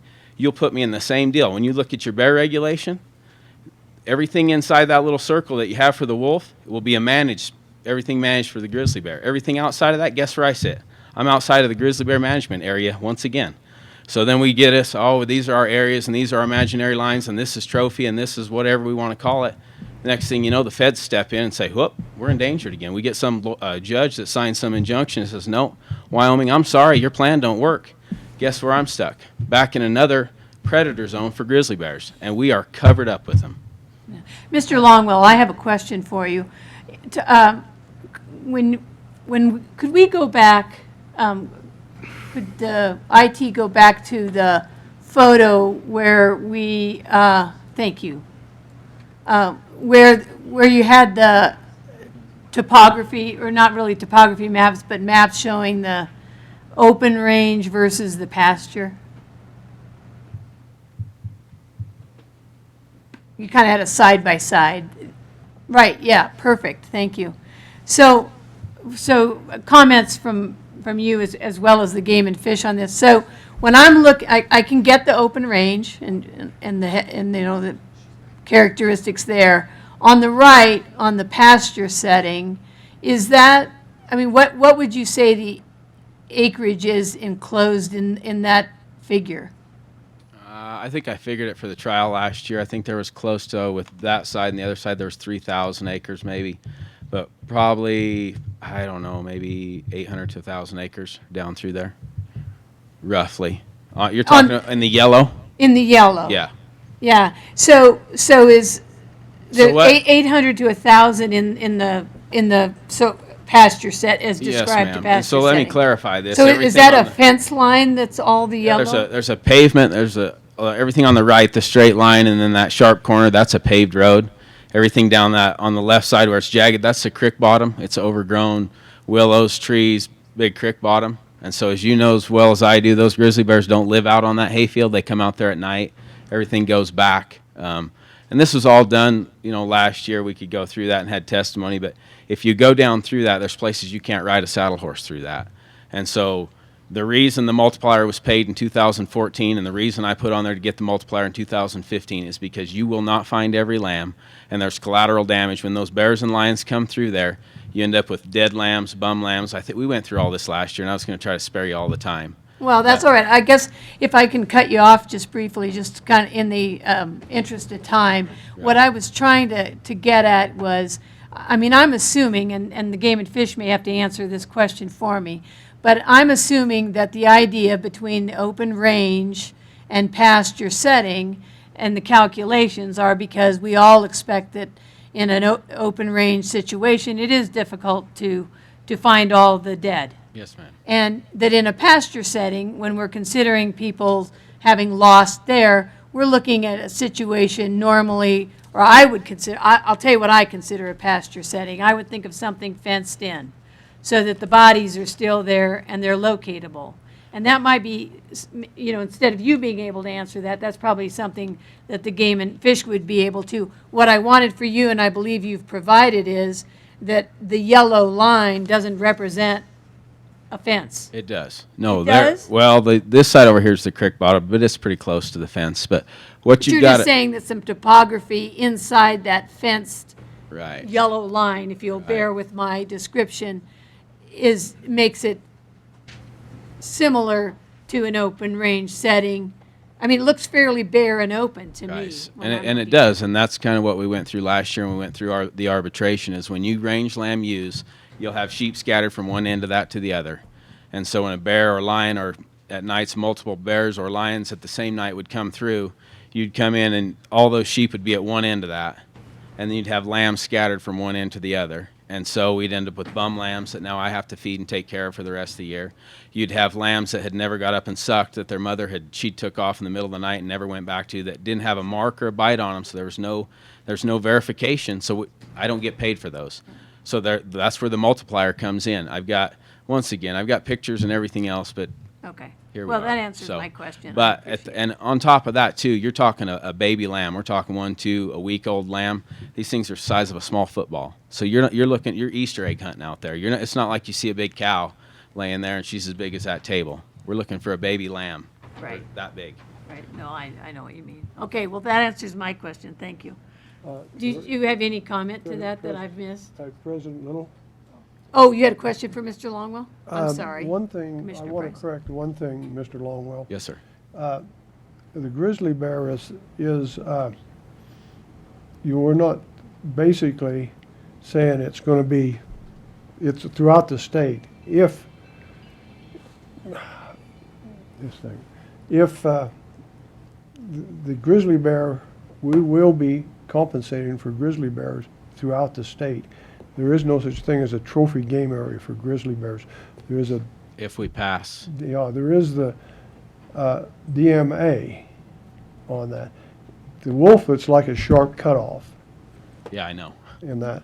The other thing is, have you counted your sheep in that pasture and then counted the sheep out of that pasture? So what we do when we come in there, we shear those sheep. So we get a solid count when we shear those. We have to pay for that, so I've got a solid count when I shear those ewes. When we come out of there, we dock those lambs on those tails. Every one of those lambs and them ewes come back by us again. So they're counted when they go in and get sheared. A week or two, depends on 3 weeks later, they start lambing, and then when they get done lambing, usually a month after that, we bring all of them back in. We dock those lambs' tails and castrate those for weather lambs, and so we get a solid count in and out of that pasture right there. Okay, and what is and you have a record of the losses, counting Yes, sir. in, counting out? Yeah, record of losses, record of bums, record of dead lambs. I've got pictures of lambs that without a mark on them, where those bears will come through, and when they come through, they're all bedded. Everything's bedded at night. Those sheep bed down at night, and they're lambs, and they're scattered out all over that. And when they come through, everything's gone. Everything piles up in the corner, and they're trying to find their lambs. We went through this. We put up the electric fence. That don't work. The question I ask is the counts in and out Yes, sir. of the pasture. not up in the open range, but in and out on the pasture, how close do they correlate to this 3.5 to 1? So you're talking about lambs here. That's There's no possible way 3.5 to to 1 for sheep too, for ewes for too. the ewes. Yeah, I don't think we lost any ewes in that pasture. Okay, so no ewes were lost, just lambs. In that pasture, I don't believe. Maybe Luke would know. I don't think there. I'm surprised if they didn't swat a few as it went through. Yeah, they're all lambs, and so when they range lamb like that, we have no idea as far as how many ewes that lamb had and how many, and until we bring them in. But we know what we got on our dead count, what we got in our bum count. I mean, if they're as far as what But we you know have is a count of the ewes going in, the ewes going in and the ewes going out and the lambs going out. and ewes, the lambs going out. Yeah. Any other Well, questions? Mr. Longwell, I would just make this statement. I am a sheep rancher, and I know, I do get what you're talking about.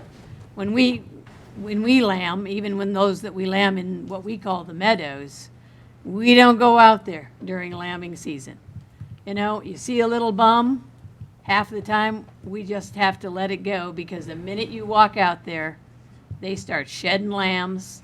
And so any disruption does cause a loss. I do get it. I mean, I understand what you're saying. So, You know, unfortunately, I also understand the Game and Fish's position in that, you know, you got to have a formula. You know, I mean, the whole objective is to try to, you know, to give you the best consideration that they're able to. So it is a hard place to be. That's where the multiplier comes in on that, where you call it a pasture setting.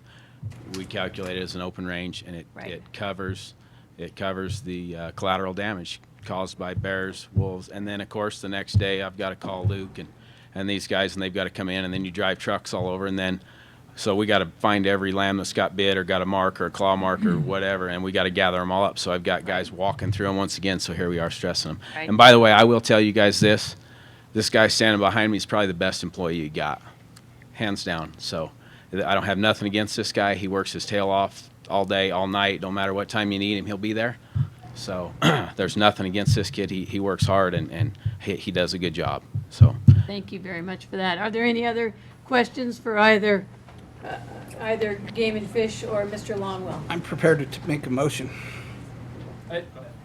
If I could, I'll clarify some of the past or the reasoning behind classifying this pasture. So according to Hot Springs map server, the county map server, it's a 500-acre enclosed pasture that is fenced.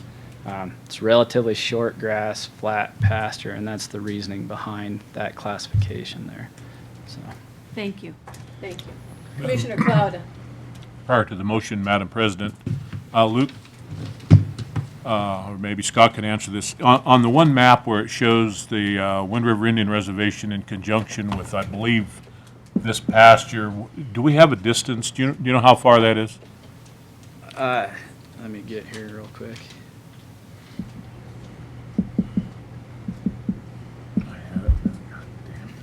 So it's a little tough to tell on this map, Commissioner Clouda, but the ranch itself is really close to the reservation. Yeah. So. Go back to the yellow enclosure. Okay. Oops.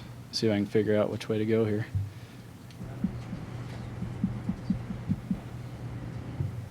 So.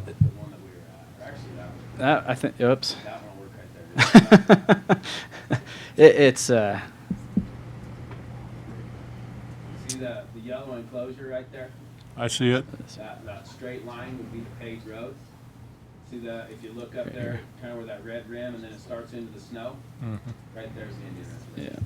Yeah, it's I don't. Josh would know probably better than I, but I think it's within a couple miles. It's pretty close. Yeah. I would say a mile to maybe a mile and a half. I guess right next to that. So these could be reservation wolves and bears then? Yeah, which absolutely. we have no authority over. I'm prepared to make a motion. I'm prepared to let you, Commissioner Crank. I move that we follow the department's recommendation and compensate Mr. Longwell for $5,537.67 with regard to claim number 16130. Is there a second? Second. So a motion, Sherry, a motion has been made by Commissioner Crank to abide by the commission or the department's recommendations, and a second by Commissioner Clouda.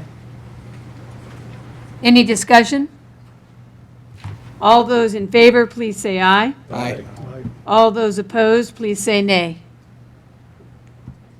Motion carries, and we thank everybody for the presentation, and on to the next claim. Take 30 seconds to get the next damage claim. Awesome.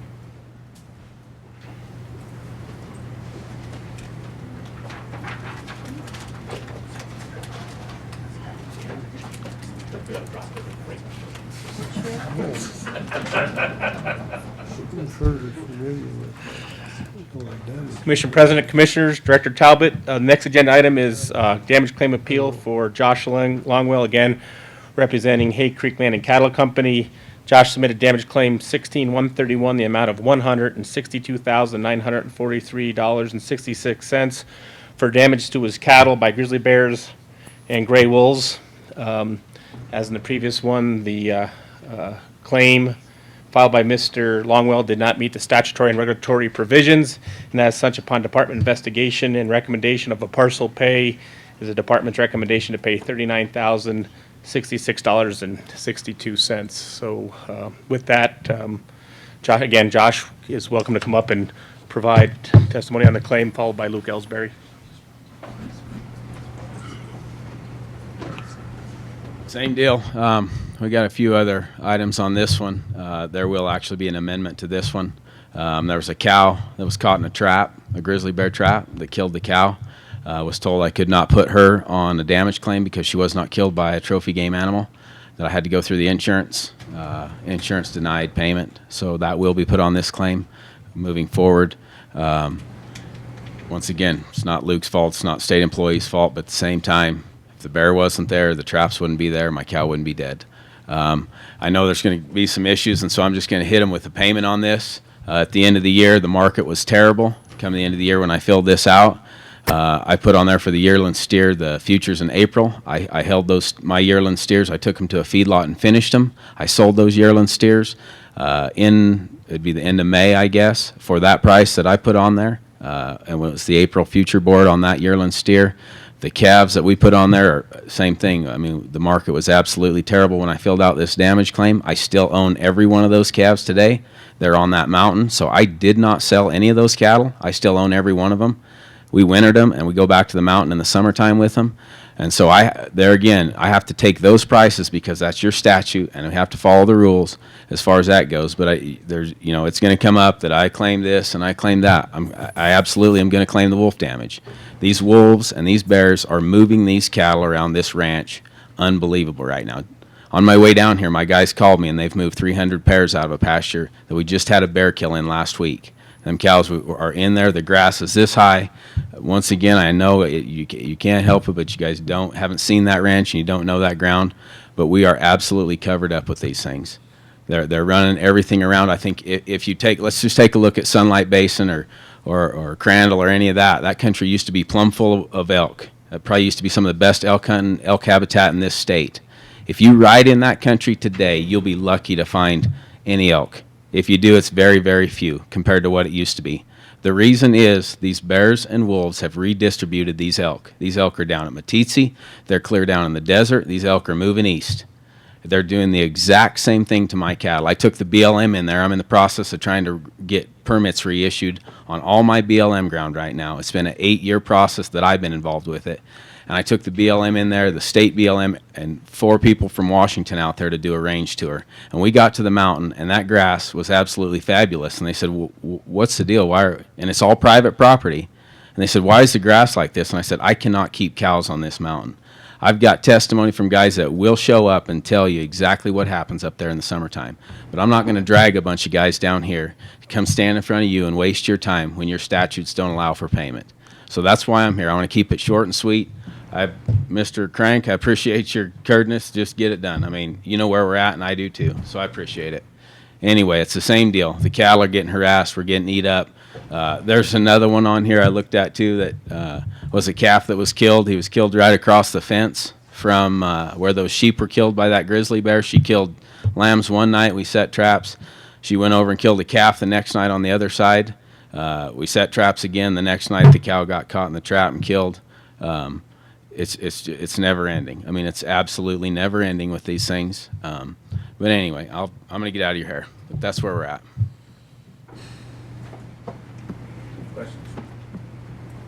Yes, any questions for Mr. Longwell? I'd like to make a comment, Miss.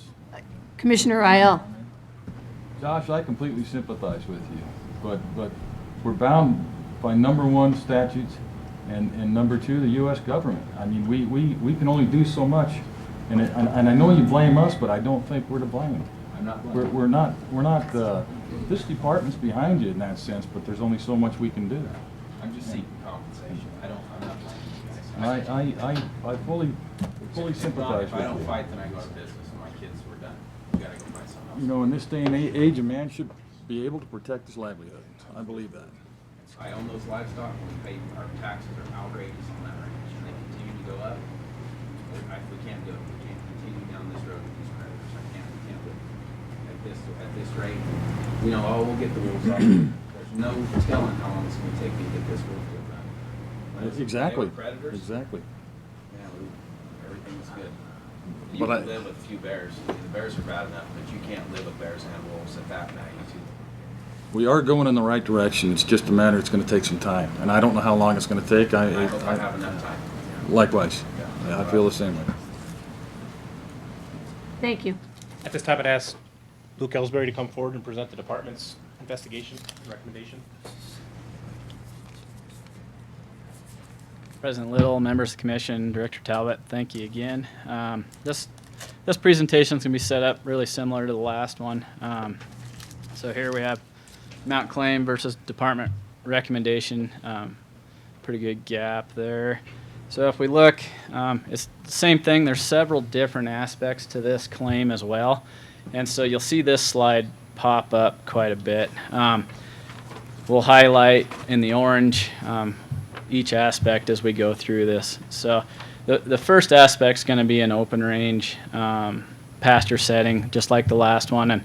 And I won't read clear through the regs like I did last time, but you see here we have Chapter 28, Section 3 again, governing damage to livestock by trophy game, is individual payments, except a subsection A, and we see subsection A again, if I can get it to switch over here, which governs that pasture versus open range, having the terrain topography, vegetation characteristics that allow us to utilize those methods and factors and formulas.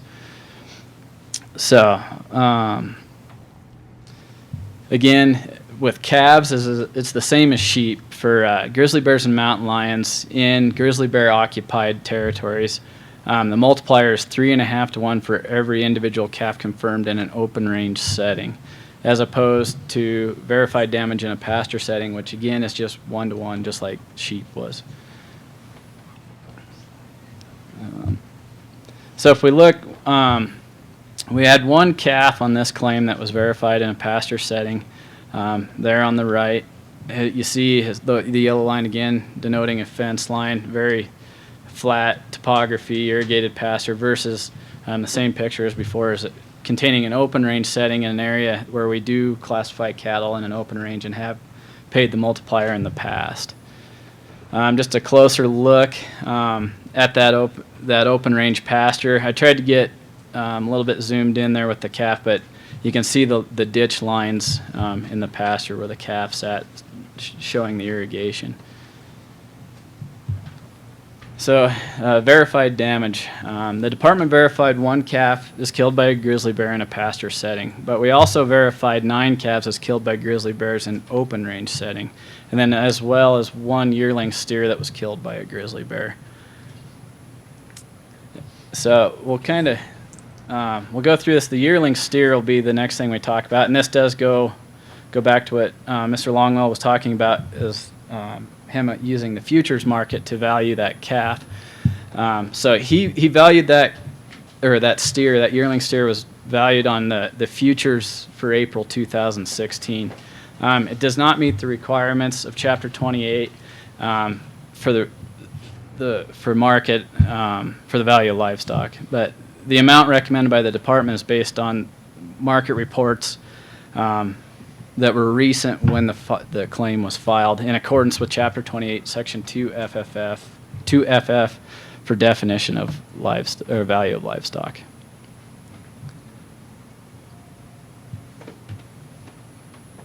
So our next thing we're going to talk about again will be wolves. So we look. Mr. Longwell reported 3 steer calves and 2 heifer calves as killed by wolves during the 2015 grazing season for an amount of $40,000, with a multiplier attached to those for an amount of $40,357.80. The damage did occur outside of the trophy game area in an area where they are designated as predator animals. So wolves classified as trophy game animals in certain areas of the state, but not in other areas of the state. It's basically the same slide. And also, I should add that the department, we did not actually investigate these damage claims, so we had no knowledge of the wolf damage itself or firsthand knowledge of it. Again, the map showing with the red arrow, the area just north of the Wind River Indian Reservation and east of the trophy game line where the ranch sits.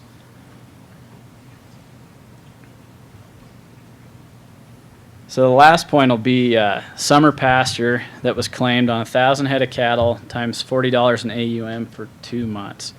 And that value is at $80,000.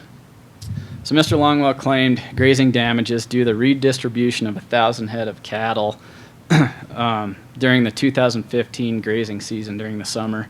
The amount claimed is $40 per AUM times 2 months for the total of $80,000. Neither Chapter 28 of Commission Regulation nor Wyoming Statute 23-1-901 allow for payment of this claim damage. With respect to this grazing AUM claim, the investigation to produce no evidence that any active trophy game animal caused direct or immediate damage to livestock. So within the meaning of Wyoming Game Fish Commission Chapter 28 Regulation 2I. Therefore, the department, that's why we recommended denying the $80,000 in claimed grazing damages. So our recommended payment, if we look down this, Mr. Longwell reported missing 116 calves from his herd at the conclusion of last year's grazing season due to trophy game animals. The 9 calves that we verified in an open range setting do qualify for that formula to apply to those 116 missing calves as set forth in Chapter 28, Section 3A. The additional 1 calf that we verified in a pasture setting received a recommendation for payment for only that verified individual. Mr. Longwell used the multiplier for all calves regardless whether open range or pasture setting. So if we look at our math calculations, or the department's math calculations, we had 1 steer calf that was pasture for $1,213.80. And then we had 5.5 steer calves in an open range. And how that came out, so you see the 0.5s, that's actually, we had some unknown calves, and we split those. We didn't know what sex calves we were dealing with hides, so we split those evenly between steer and heifer calves. So that's why you see the 0.5. Okay. And so we had the open range calves times, you see the multiplier of 3.5 in there for $23,365.65. And then the heifer calves, again, we have the multiplier added in here for open range for $13,016.85. And then the 1 yearling steer at the market value at the time of the damage claim for $1,470.32 for a total of $39,066.62. So again, we'll go down, kind of look side-by-side calculations. And we'll start with grizzly bear. So we have Mr. Longwell didn't have a calculation for a pasture, and you see that the department's recommendation there for 1 calf in a pasture setting. You move down, the main difference here would be the 6-point calves versus the 5-point calves that the department recommended because our 6th calf was up here. If we look at heifer calves, the only difference we have there is we found a little error in Mr. Longwell's math where the value was a little bit higher when calculated out at $16,085, which is what we calculated out for the heifer calves. And you see this in the parentheses below is where we corrected the calculations. So if you look at the yearling steer, the difference would be the futures market versus the current market. And then again, the total, this would be Mr. Longwell's total versus our calculated total for a difference of about $3,000. So if we look at wolf calculations, you have Mr. Longwell's calculations of 3 calves times 7, which is the wolf multiplier in an open range within the trophy game area. For steers and heifers, he applied the 7 to both for a total of $40,357.80, where the department denied payment because of trophy games or predator status. And then the last would be the grazing calculation. You see again here, Mr. Longwell's calculation of 1,000 head at $40 a head for 2 months for $80,000, and then the department denial of that portion of the claim. And with that, I'll take any questions the commission may have. Questions from the commission? If not, I'd entertain a motion. Madam President, could I, for the record, make a statement? Absolutely, Commissioner Cloud. Let's make a motion first. No. Discussion. Okay, that's fine. No, don't let him bully you. Do what you want. Well, he's... I think we just make statements. I asked if there's discussion. You go ahead. You go. I give you permission. Wyoming, as far as the best information that I've been able to find, has the most liberal damage claim payments for livestock in the United States, and I think we're second in the world. So, with that said, all of the money that is paid for our damage claims that we receive every year is sportsmen's dollars. So sportsmen, through our licenses, support this. How we get around getting this taken care of is not in our hands anymore. We have listed animals, they're on the endangered species list, and we have no ability to manage the animals. So I can certainly understand Mr. Longwell's position, but I also understand, I think, our position to where we take the most liberal damage claim system in the country and try to do right, and for some reason it's not enough based on our current situation. So I think I'm going to go with what the department recommends. Thank you. Would you like to phrase that in the form of a motion, Commissioner Cloud? I would make a motion that we compensate Mr. Longwell the amount of $39,066.62.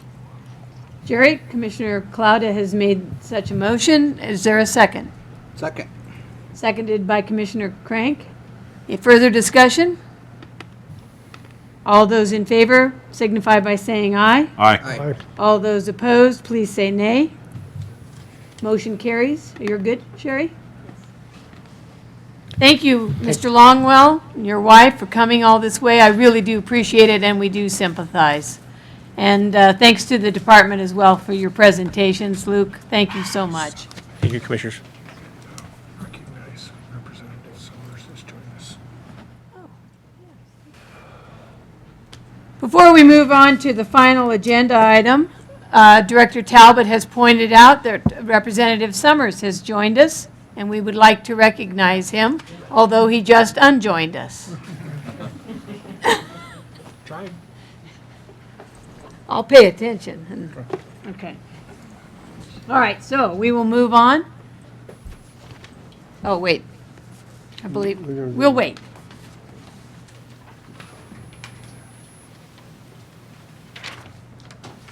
She coming back, Travis? No, okay. All right, David, you are next. And you are going to give us a discussion on Chapter 46, Fishing Regulations.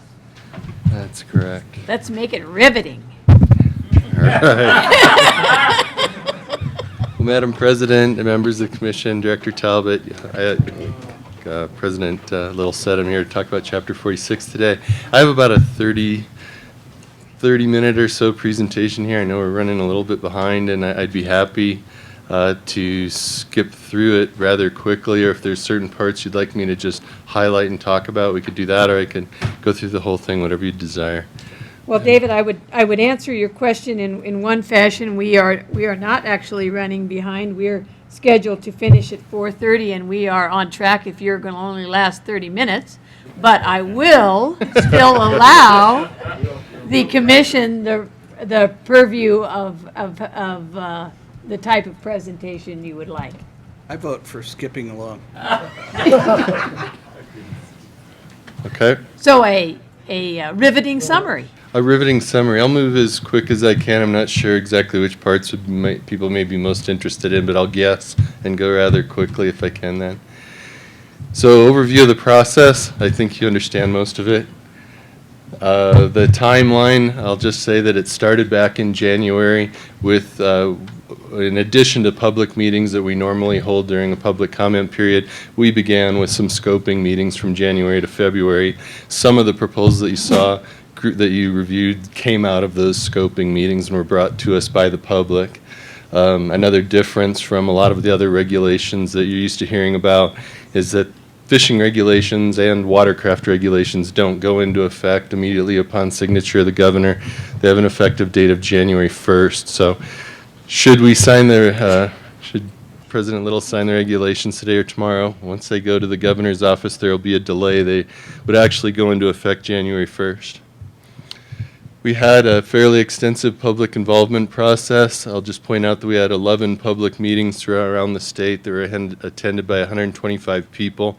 Most of those people were attending a meeting in Casper where we had 45 people present, and we did receive 178 written comments, the vast majority of which were related to the proposal to increase the limit on walleye at Pathfinder Reservoir. We have a couple of changes to definitions in the regs. One is related to aquaria. In our bait fish regs, we have in the past referred to holding facilities, which didn't include open water sources like ponds and things in ditches. This aquaria term is a self-contained system with water circulation outside of the waters of the state, so that's a little bit different requirement that we're proposing for some of the bait fish regs. We define a trout bead that you may be familiar with due to the growth in the popularity of this fishing technique. The trout bead's meant to resemble an egg, and it's fished ahead of a pair hook. It's been somewhat controversial as it's grown in popularity around Casper due to our statutory definition of snagging, which, to paraphrase, means a fish does not voluntarily take the hook into its mouth. So many people would contest that a trout bead is a form of snagging because they're taking the bead and then the hook slides and hooks them on the outside of the head. So we've been in kind of a gray area with trout beads for quite a while, but we're proposing a definition to facilitate a regulation. Our Casper crew investigated some different distances of having that bead above a hook to see when fish were actually snagged. They went out and fished beads at different distances above a hook. They found that when it was 1 inch or less above a hook, there was no snagging. When it was 2 inches, there was minimal snagging. But as soon as you got to 3 inches, nearly 40% of the fish were hooked in eyes and gills and other places, and that looked a lot like snagging. So we propose a regulation that says a trout bead must be fixed on a line or leader 2 inches or less from the eye of a bare hook, and that we consider that an artificial lure. Fishing with a trout bead greater distance than that from a hook is snagging. And I will point out that we're calling a trout bead a lure, meaning that places where we restrict fishing to artificial flies only, you wouldn't be able to use this technique. We propose current regulation combines doesn't combine. We have a current regulation for tiger muskie and northern pike that's 3 fish. They all have to be a minimum of 30 inches. We're proposing a change to the northern pike limit throughout most of the state, removing them from the statewide creel limit and classifying them as a non-game animal that must be killed every place except Keyhole Reservoir. So we broke out tiger muskie with a separate regulation of 3 fish. Of 1 fish, they all have to be larger than 36 inches. Reason being, tiger muskie are a sterile hybrid of a northern pike and a muskellunge. They can't reproduce. We use them largely to control unwanted populations of things like sucker or stunted yellow perch. It's desirable to keep them in the water to grow to a large size, so we're proposing a more restrictive regulation for tiger muskie. Our bait fish regulations are the most confusing part of Chapter 46. I could spend some time explaining them if you have some questions, but I'll skip that in the interest of time, and if you have questions, ask me. But one of the proposed changes was that wild-caught live bait fish that are transported out of the water where they were captured must be held in aquaria. Right now, our regulations would allow someone with a seining license to go over in the Laramie River below Gray Rocks, for instance, or Gray Rocks Reservoir itself, collect minnows and haul them to a Plains Lake by Laramie and hold them there in a trap or pen. And should they escape, there are all sorts of species over in the area by Gray Rocks that we don't currently have in the Plains Lakes, so we're trying to ensure that those fish wouldn't be established elsewhere by confining them to aquaria. Another proposal was very unpopular in the Lander and Cody regions, where it's a kind of a long-held tradition to go out and seine in irrigation ditches and canals and then hold the fish in the same water in the same canal a few hundred yards from where you were seining. So people argued, why are you going to make us move them into an aquaria? Based on that feedback, we provided an exemption. It's an addition to what we took to the public that says bait fish confined to a holding facility in the same water from which they were captured would be exempt from that aquaria requirement.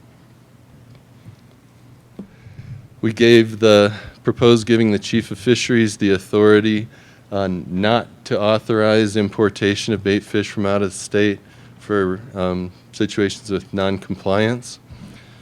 People have to be authorized in writing to import bait fish. So we're just saying the Chief of Fisheries doesn't have to do that if somebody hasn't been reporting or has been violating regulation. And the most unpopular bait fish proposal we had was one that would prohibit bait dealers from selling both commercial minnows and wild minnows out of the same facility and selling the commercial minnows for use statewide. We said if you have commercially produced minnows in a hatchery at your facility, the wild-caught minnows, you wouldn't be able to sell wild-caught minnows anymore if you wanted to sell those commercial minnows for use statewide. Bait dealers didn't like that at all, and their point was that we currently only have a single source for the most part of commercial minnows in Arkansas, and if that place ever went under due to disease or AIS, they wanted to be able to bring in wild-caught minnows. They have a point, and based on that, we've deleted that proposal from the 2017 regulations. We do propose allowing that bait dealers currently, if they want to sell wild-caught and commercial minnows, they have to have separate holding facilities for them. We said that's not really necessary. If they have a single holding facility, we're going to allow them to augment the wild minnows with commercial minnows. They just can't sell any of them for use throughout the state. The minnows would all have to be used in the area the wild-caught minnows are authorized for. That was met with no opposition whatsoever. We have a proposal to authorize the department to close all fishing because of an emergency upon 48 hours notice. This would most likely be used in cases of extreme water temperatures where we might have fishing mortality, where we'd temporarily close a fishery due to elevated water temperatures. Drainage, those are all the statewide changes. The drainage area changes I'll try to move through quickly. Many of them are related to the northern pike limit, where we eliminated the statewide creel limit. So in Jackson, Area 1 is the Snake River drainage, the Snake and Salt. We're proposing that burbot and northern pike both be designated as non-game species in that area, as they currently are down in the green, and that they must be killed immediately. They don't currently exist there, but we've had unwanted introductions showing up around the state. We'd like to have a regulation in place. Should they show up, they're treated like non-game fish and killed, and we hope that that will hopefully stem the tide of illegal movement of fish around a little bit. Propose a similar regulation for Area 2, although we're leaving burbot out in this case because burbot are native to the bighorn wind system, and in fact they're a species of greatest conservation need there. So we're just suggesting, we propose that northern pike be designated as non-game in that area as well, that must be killed immediately. The other proposal for Area 2 that grew out of the scoping meetings in Cody was to make the East Newton Lake fishery regulation that's currently managed as a trophy fishery, 1 over 22 inches, to go strictly to catch and release on that water. And this is due largely to public's concern about elevated water temperatures. And when people would catch a fish, they'd handle it and measure it before releasing it. And they thought we would have a lot less mortality if we just went strictly to catch and release and we didn't have people measuring fish in the summertime. In Area 3, as I mentioned before, the only water in the state that we actually manage for northern pike is Keyhole Reservoir. We're not proposing a change to the Keyhole Reservoir northern pike limit. It would stay 3 fish. All of them have to be over 30 inches, but it would become a Keyhole Reservoir regulation. We defined that area where that regulation of 3 fish, all of them over 30, as all waters within Keyhole State Park for enforcement purposes, and then everywhere outside of Keyhole State Park we would designate northern pike as non-game fish that must be killed immediately. And again, that's because northern pike have recently showed up in Gray Rocks Reservoir, Ocean Lake, and Upton Centennial Pond. In Flaming Gorge Reservoir, we're proposing changing the smallmouth bass regulation from 6 fish to a catch and release regulation. The population of bass in the reservoir has just crashed dramatically in recent years. Since 2003, the population of bass on the uppermost reaches of the reservoir is down 97%. Angler catch rates are down 97%. The middle portions of the reservoir, bass catch rates are down 67%. And this is largely due to the change in the reservoir since the introduction of burbot, whether or not it's direct predation by burbot on bass, or the fact that burbot have really decimated crayfish in the reservoir that are primary forage for bass, or a combination of the above. I'm not sure, but in order to try to maintain a viable smallmouth bass fishery in the reservoir, we're proposing a catch and release regulation. A few regulations pertaining to the region where we are right now in Pinedale. The first is to change the Soda Lake Wildlife Habitat Management Area closure dates for Soda Lake. Soda Lake lies in the Wildlife Habitat Management Area. The area is closed from December 1st to April 30th every year. The lake within the Habitat Management Area is now closed from October 1st to May 9th, just largely out of tradition, so it more than spans the WHMA closure. And the proposal is to bring it more in line with the WHMA closure, closing it on November 15th and opening it the same date that the WHMA opens to humans on April 30th, which would extend angling by 8 weeks. The other proposal in this region is related to Middle Piney Lake, where we currently have a lake trout limit of 2 fish, 1 over 20 inches, and that regulation hasn't changed the size structure of the population of lake trout in that lake, so we're proposing to eliminate that special reg and go to a statewide creel limit on lake trout. In Area 5, the same burbot and northern pike designation, changing them to non-game fish that must be killed immediately. And then the most controversial regulation change that we did have this year, that you heard presentations from Al Condor about our management of the North Platte River reservoirs, Pathfinder, Seminole, and Alcova. How we try to manage those reservoirs was as what we call a 2-tier fishery, where they were historically managed for trout anglers, but walleye showed up many years ago and have been expanding and growing in size, structure, as well as population, and are impacting our ability to manage those reservoirs for trout. So we had proposed changing the walleye creel limit from 6 fish to 12, as well as the spear gun limit from 2 fish to 12. Said that was done because we have very good data that shows that the walleye population in Pathfinder continues to expand. The trout fishery, trout abundance in the reservoir is negatively impacted. We're seeing more and more walleye in the Miracle Mile, which is a blue ribbon destination trout fishery. So we had proposed this liberalized walleye limit to try to restore, not to decimate walleye in the reservoir, but certainly to reduce their numbers in an effort to grow more trout for trout anglers. We received a significant amount of negative feedback on that proposal. I said we had 11 meetings around the state. The meeting in Casper was attended by 43 people. I believe all of them were members of the Casper Walleye Angling Club. I'm not sure, but they were avid walleye anglers. And we had 123 written comments, 85% which were opposed to this. And what we heard was anglers saying, you know, this is a walleye fishery that is managing itself. Doesn't cost the department a dime. Trout fishing is as good as it ever was, according to some walleye anglers.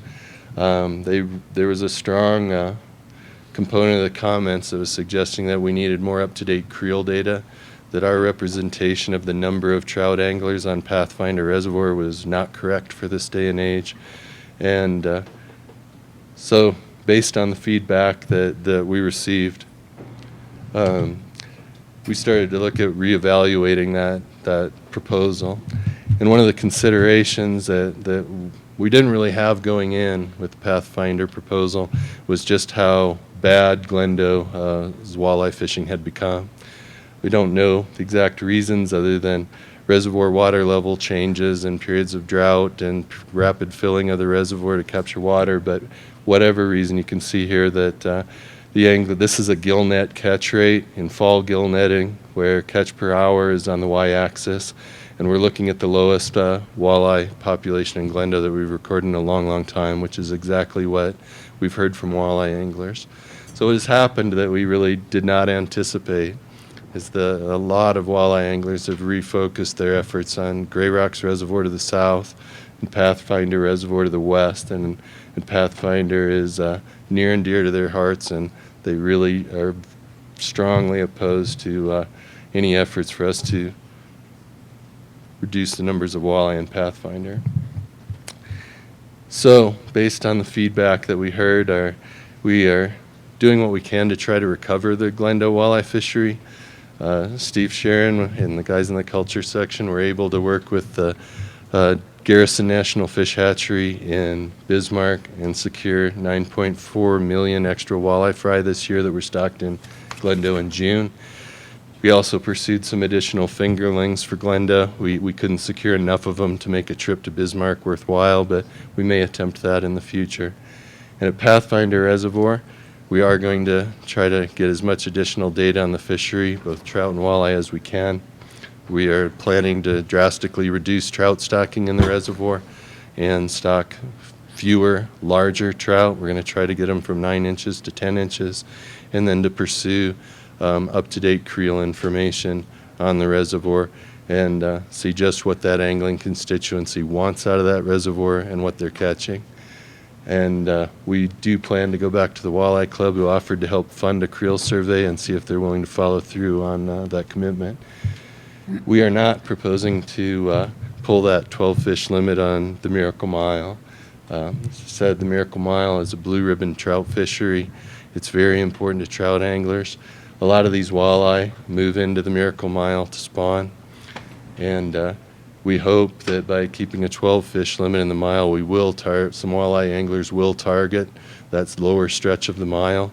This is area above the Sage Creek confluence, and actually harvest some spawning walleye and do something to help keep that population in check.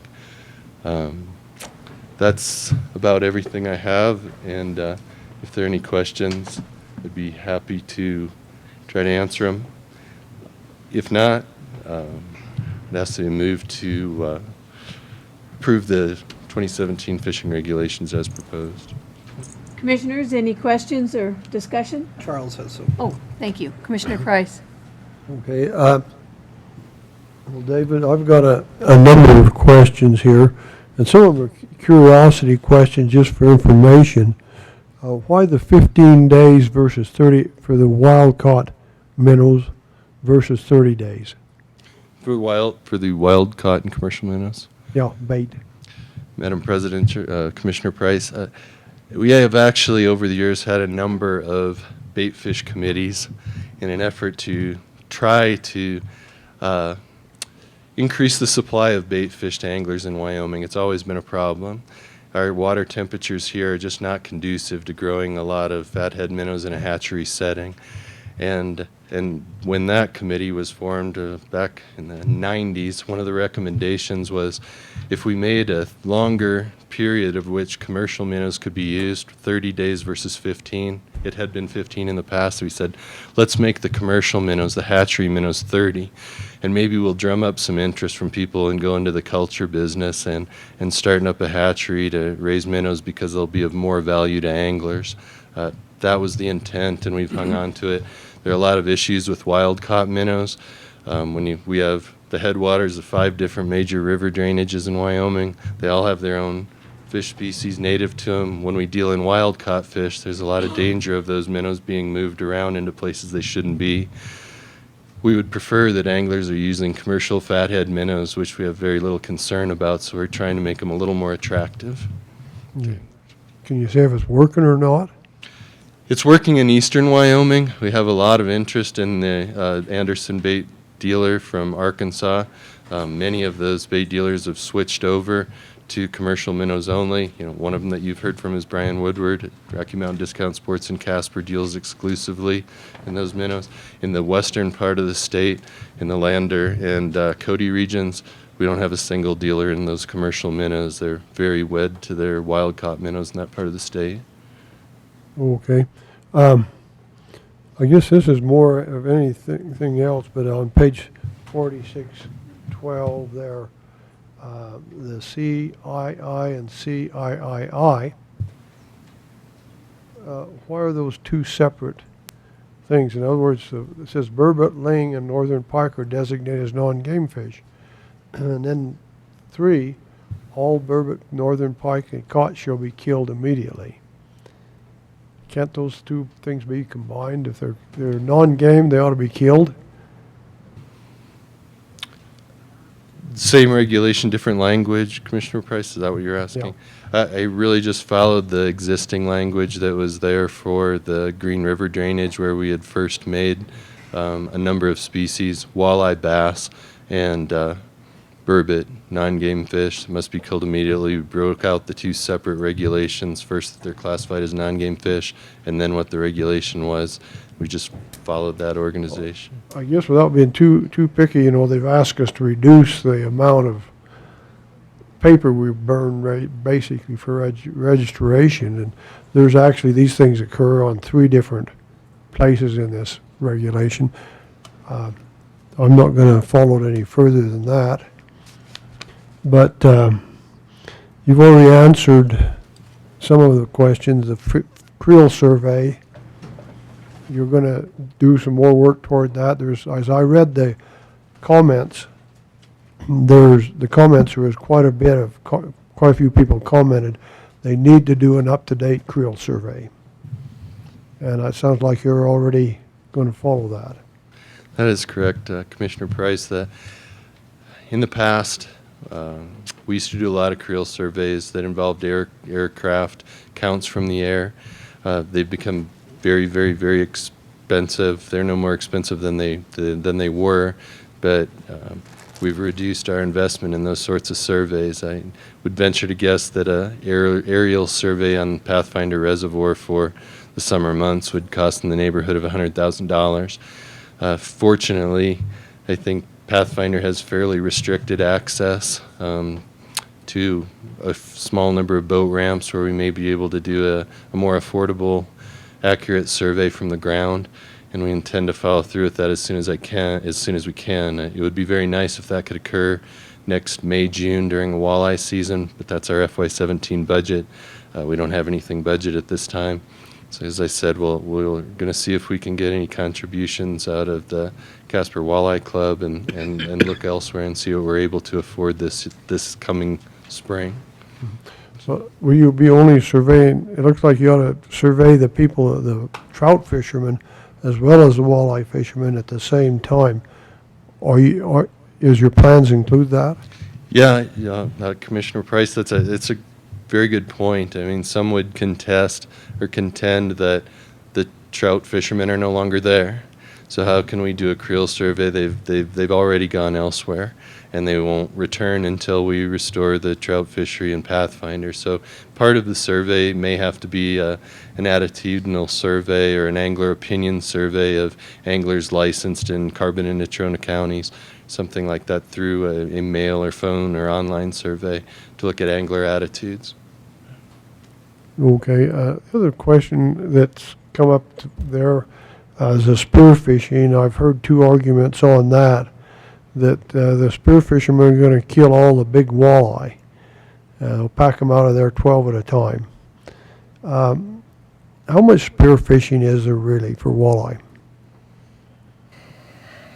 Commissioner Price, I don't think we know, but I think it's very, very low at Pathfinder Reservoir.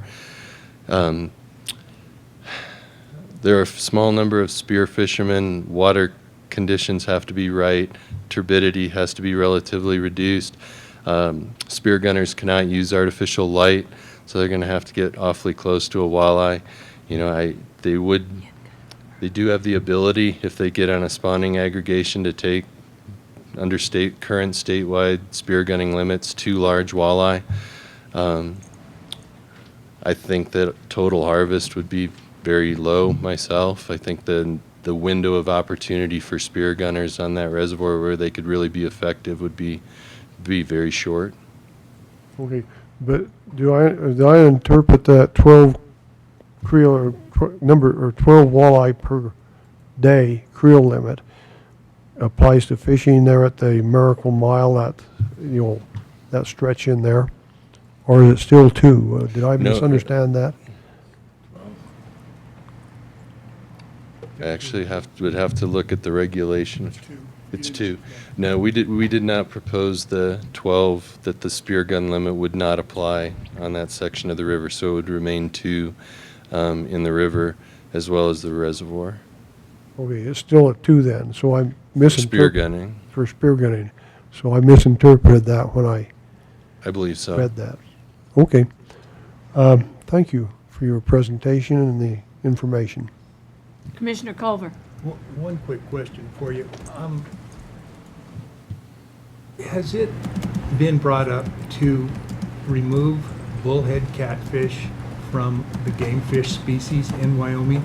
And the only reason I ask is I know there's parts of the state where illegal introductions of bullheads is a big problem. And I wondered if removing them from the game fish list and classifying them as non-game might facilitate some additional removal of them from some of our waters. I fully understand that once they're there, they're going to be there forever. But has that been discussed at all? Commissioner Culver, I don't believe so. I've not been involved in a discussion like that. It has come up in the past for stonecat, simply because there are, to my knowledge, no stonecat anglers in the state. But as terms of yellow bullhead and black bullhead, they're generally listed as game species in the United States. That's very common, and we have followed suit. I haven't heard of any. I've only heard of one illegal introduction. I wasn't aware of others. I'd like to hear about them if you're aware of them, but I haven't been involved in discussions about changing the status of bullhead. Okay, thanks. Further questions or discussion? One question. Yes, Commissioner Isle. David, just clarification on Pathfinder. You said you were going to release less small fish and more larger trout. Is that right? Right, Commissioner Rael. We're at the initial stages of discussing how we're going to respond with trout, but we are going to try to feed fewer walleye trout. Right now, we know we're stocking trout that are being fed upon by walleye.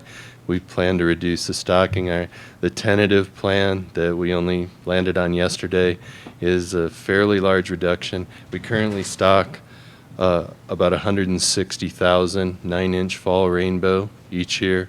The tentative plan is to reduce that to 90,000. That's about a 44% reduction in the number of fish, but it's only about a 25% reduction in the biomass, in the pounds of fish, which is really what drives our hatchery system. But it's probably going to take quite a bit of additional work by our personnel at Spees to really figure out how many of those 10-inch fish they can raise to a size at a time of year where we need to get them in the water. Further questions or discussion? If not, I'd entertain a motion in regard to Chapter 46. Commissioner Price. I'll make the motion that we accept the regulations as proposed. I'll second the motion. So Sherry, we have a motion to accept the Chapter 46 regulation changes as proposed by Commissioner Price and a second by Commissioner Rael. Further discussion? If not, all those in favor, please say aye. Aye. All those opposed, please say nay. Motion carries. Before we adjourn, I would offer a call to the public. Anyone would like to speak? If not, we have been graciously invited to the Summers Ranch, where we will participate in the Landowner of the Year banquet. Sherry, do we have directions? I have some printed directions, yes. So before everybody leaves, we'll get those handed out to us. Commissioner Crank? What time are we supposed to be out there? 6 is the Social hour. Social hour. 7. 7 is the dinner. I'd like to have a real quick conversation with Scott, if that's okay, since we got a little extra time today. With all of us? Yeah. Or just you? No, all of us. Mr. Talbot, do you want to take the hot seat, or you want to talk from there? Madam Chair, members of the commission, I can certainly Why don't you go wherever you want. Go up there. I like it better when you're up there.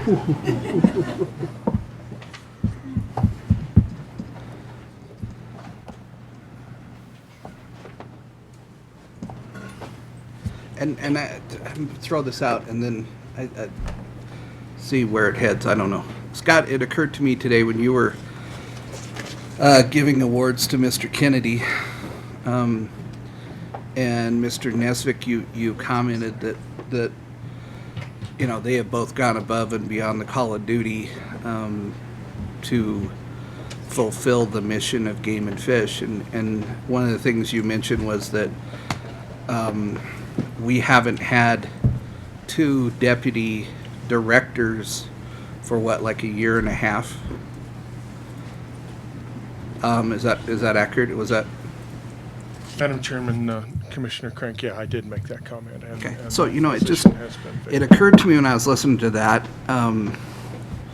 you know, God bless the employees of the Wyoming Game and Fish Department, because they almost to a T go above and beyond the call of duty, and when they do that, they sacrifice their personal lives, they sacrifice many times their family lives, or at least impact their personal lives and their family lives. And I just think with the myriad of issues that have come at the department recently and will come in the near future, that you know, eventually some, you know, great employees like Nesvik or Kennedy are going to wake up one day and say, this sucks, and, you know, go be the representative for the, you know, National Bow Hunters Association or whatever, and get paid a heck of a lot more money. And we will have lost incredible assets and resources that we have. But so my $1 million question is, Scott, is it time that we look at filling that vacant deputy director's position? What are your thoughts about that? And then if we did fill that vacant deputy director's position, how would that help you and your fellow managers of the department manage the department and deal with the myriad of issues we have to deal with every day. You have to deal with every day. Madam Chairman, members of the commission, Commissioner Crank, I guess, you know, and the work ethic of the department is something that we have prided ourselves on, and it's not just in the administration of the agency. It starts at the very basic field level, and it goes all the way from wardens and biologists to fish hatchery folks. The work ethic that we have and the extra work that we get out of our people is something that I truly believe sets this agency away from any other agency in the state, and to be quite honest with you, any other agency in the nation. And that's in our fiber, and it makes us who we are. With that being said, and I guess I would like to again note that I'm very appreciative of the work ethic of our folks, and you hear folks from the public say game and fish people are there to do their jobs whenever they're needed, and I hope that we can always have that culture. With that being said, when that deputy director position came open, obviously we were in a funding crisis. We were trying to work through a license fee increase. We eliminated a number of other mid-level supervisors positions in the agency, and to be quite honest with you, there was a number of folks in the agency that stepped up and took on those additional duties and responsibilities. And I think that we have done fairly well at that over the last year and a half, 2 years that position has been open. I think your observation is correct. I think that the amount of extra effort that has been provided by some of the individuals you mentioned and other individuals is starting to wear on folks. I hate to say this, but I appreciate their work and the expertise that they bring, but we are starting to make some mistakes. There's a few things that are starting to fall through the cracks, and I would name our relationship with some of the organizations and entities. We just don't have enough administrative people to go in and visit with those folks. Petroleum Association of Wyoming, Wyoming Mining Association. There's some of those things that we're not doing as good a job as we should be doing. And I can't disagree with you that now may be a time to fill that extra deputy director position. There clearly is a workload, and the commission, I think, is keenly aware that there's always plenty of work to do, but we have embarked on huge additional efforts in the last 2 years, and you know, you look at issues like delisting a grizzly bear. That's almost a full-time job in itself, and you can ask Brian and John that in the wildlife division, the initiation of the mule deer initiative, a huge extra effort, and I have asked our folks in all divisions to engage the public, and I think we've been doing that. But those are just things that are already on top of what have historically been very, very heavy workloads, and I don't see those things going away. And you know, as we move forward with the WMI audit, as we move forward and try to play a meaningful role in the off-world blue ribbon task force and what happens, and that bill was introduced yesterday or today. Two senators, congressmen out of Missouri and also Alaska have introduced that legislation. That may come to fruition in the near future. We have to have more people to work on those types of things. So I hope I've answered your question, Commissioner Crank. I think you have. And I mean, I had that thought. I don't know what the commission feels. You know, we have a position in our budget. In our budget. It's not currently filled. I think probably we would need to go to the governor and let him know that as a commission we believe we need to fill that position and why. but, I mean, it just occurred to me, I think it may be time. Commissioner Culver. I appreciate and echo the comments by Commissioner Crank. Obviously, we as a commission are not to be involved in personnel issues other than the director's position. This directly affects the director's position, and I feel that we are within our right to direct the director to fill the position if he can. If he can work with the governor's office, because we're under a hiring cap, if you can work with the governor's office, get that position filled, I think we as a commission should strongly recommend that. Madam Chairman, Commissioners, and just to provide the Commission a little bit of background, right now we're under a governor's hiring freeze, and there's a process, and we would have to go through that process with this position as well. So and one other thing, for the Commission's information, this would be, that's an at-will position, so that's there are some advantages to filling those positions as far as recruiting and making sure that we have the right person in that position. Commissioner Price. I'll echo Commissioner Paul. Excuse me. I say I would like to echo the Commissioner Carver and Commissioner Crank's work there. And you've discussed there that with the governor and the hiring freeze. Do you think this would be a good time to approach that? And Madam Chairman, I guess I'm going to further say, are you willing to do Commissioner Price, yeah, I think it's something that we probably need to give a little extra thought to. But this is a commission position. It's not a generally funded position. You're aware of the status of those budgets. This position has been in the budget. It's in there, and so I guess exactly how we move forward with that position, I think we need to give it a little thought and that. But I think that Commissioner Crank brings up some very valid points. That certainly, in my opinion, there is certainly workload to justify filling that position. And looking back at the history of that position, we have had two deputy directors, a deputy director of internal and external affairs for over 40 years in this agency.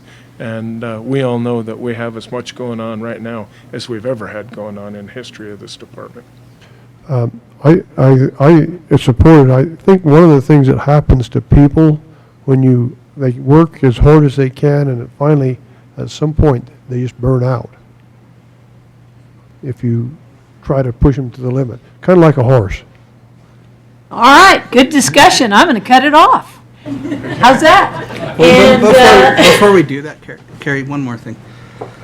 So I'm going to, based on the comments today, I'm going to make a motion that we direct Scott to begin working with the governor's office to fill the deputy director position as a commission. I'm not sure I agree that that's appropriate for us to be making motions on personnel matters. It's not a personnel matter. We're asking him to fill a position that exists in our budget. A personnel matter is who. I mean, I think it's nice that you complimented them and pointed out that your heart is in the right place in that regard, but I think that's more a decision for the director. Well, Madam President, I made a motion. Is there a second? I'll second that. I mean, I agree. Discussion? I'm kind of conflicted. If we put this out like this, then we kind of put the director in focus. Yeah, I don't like it. I'm wondering if it wouldn't be better to let him check out the different avenues and then support it. Well, let's ask Scott.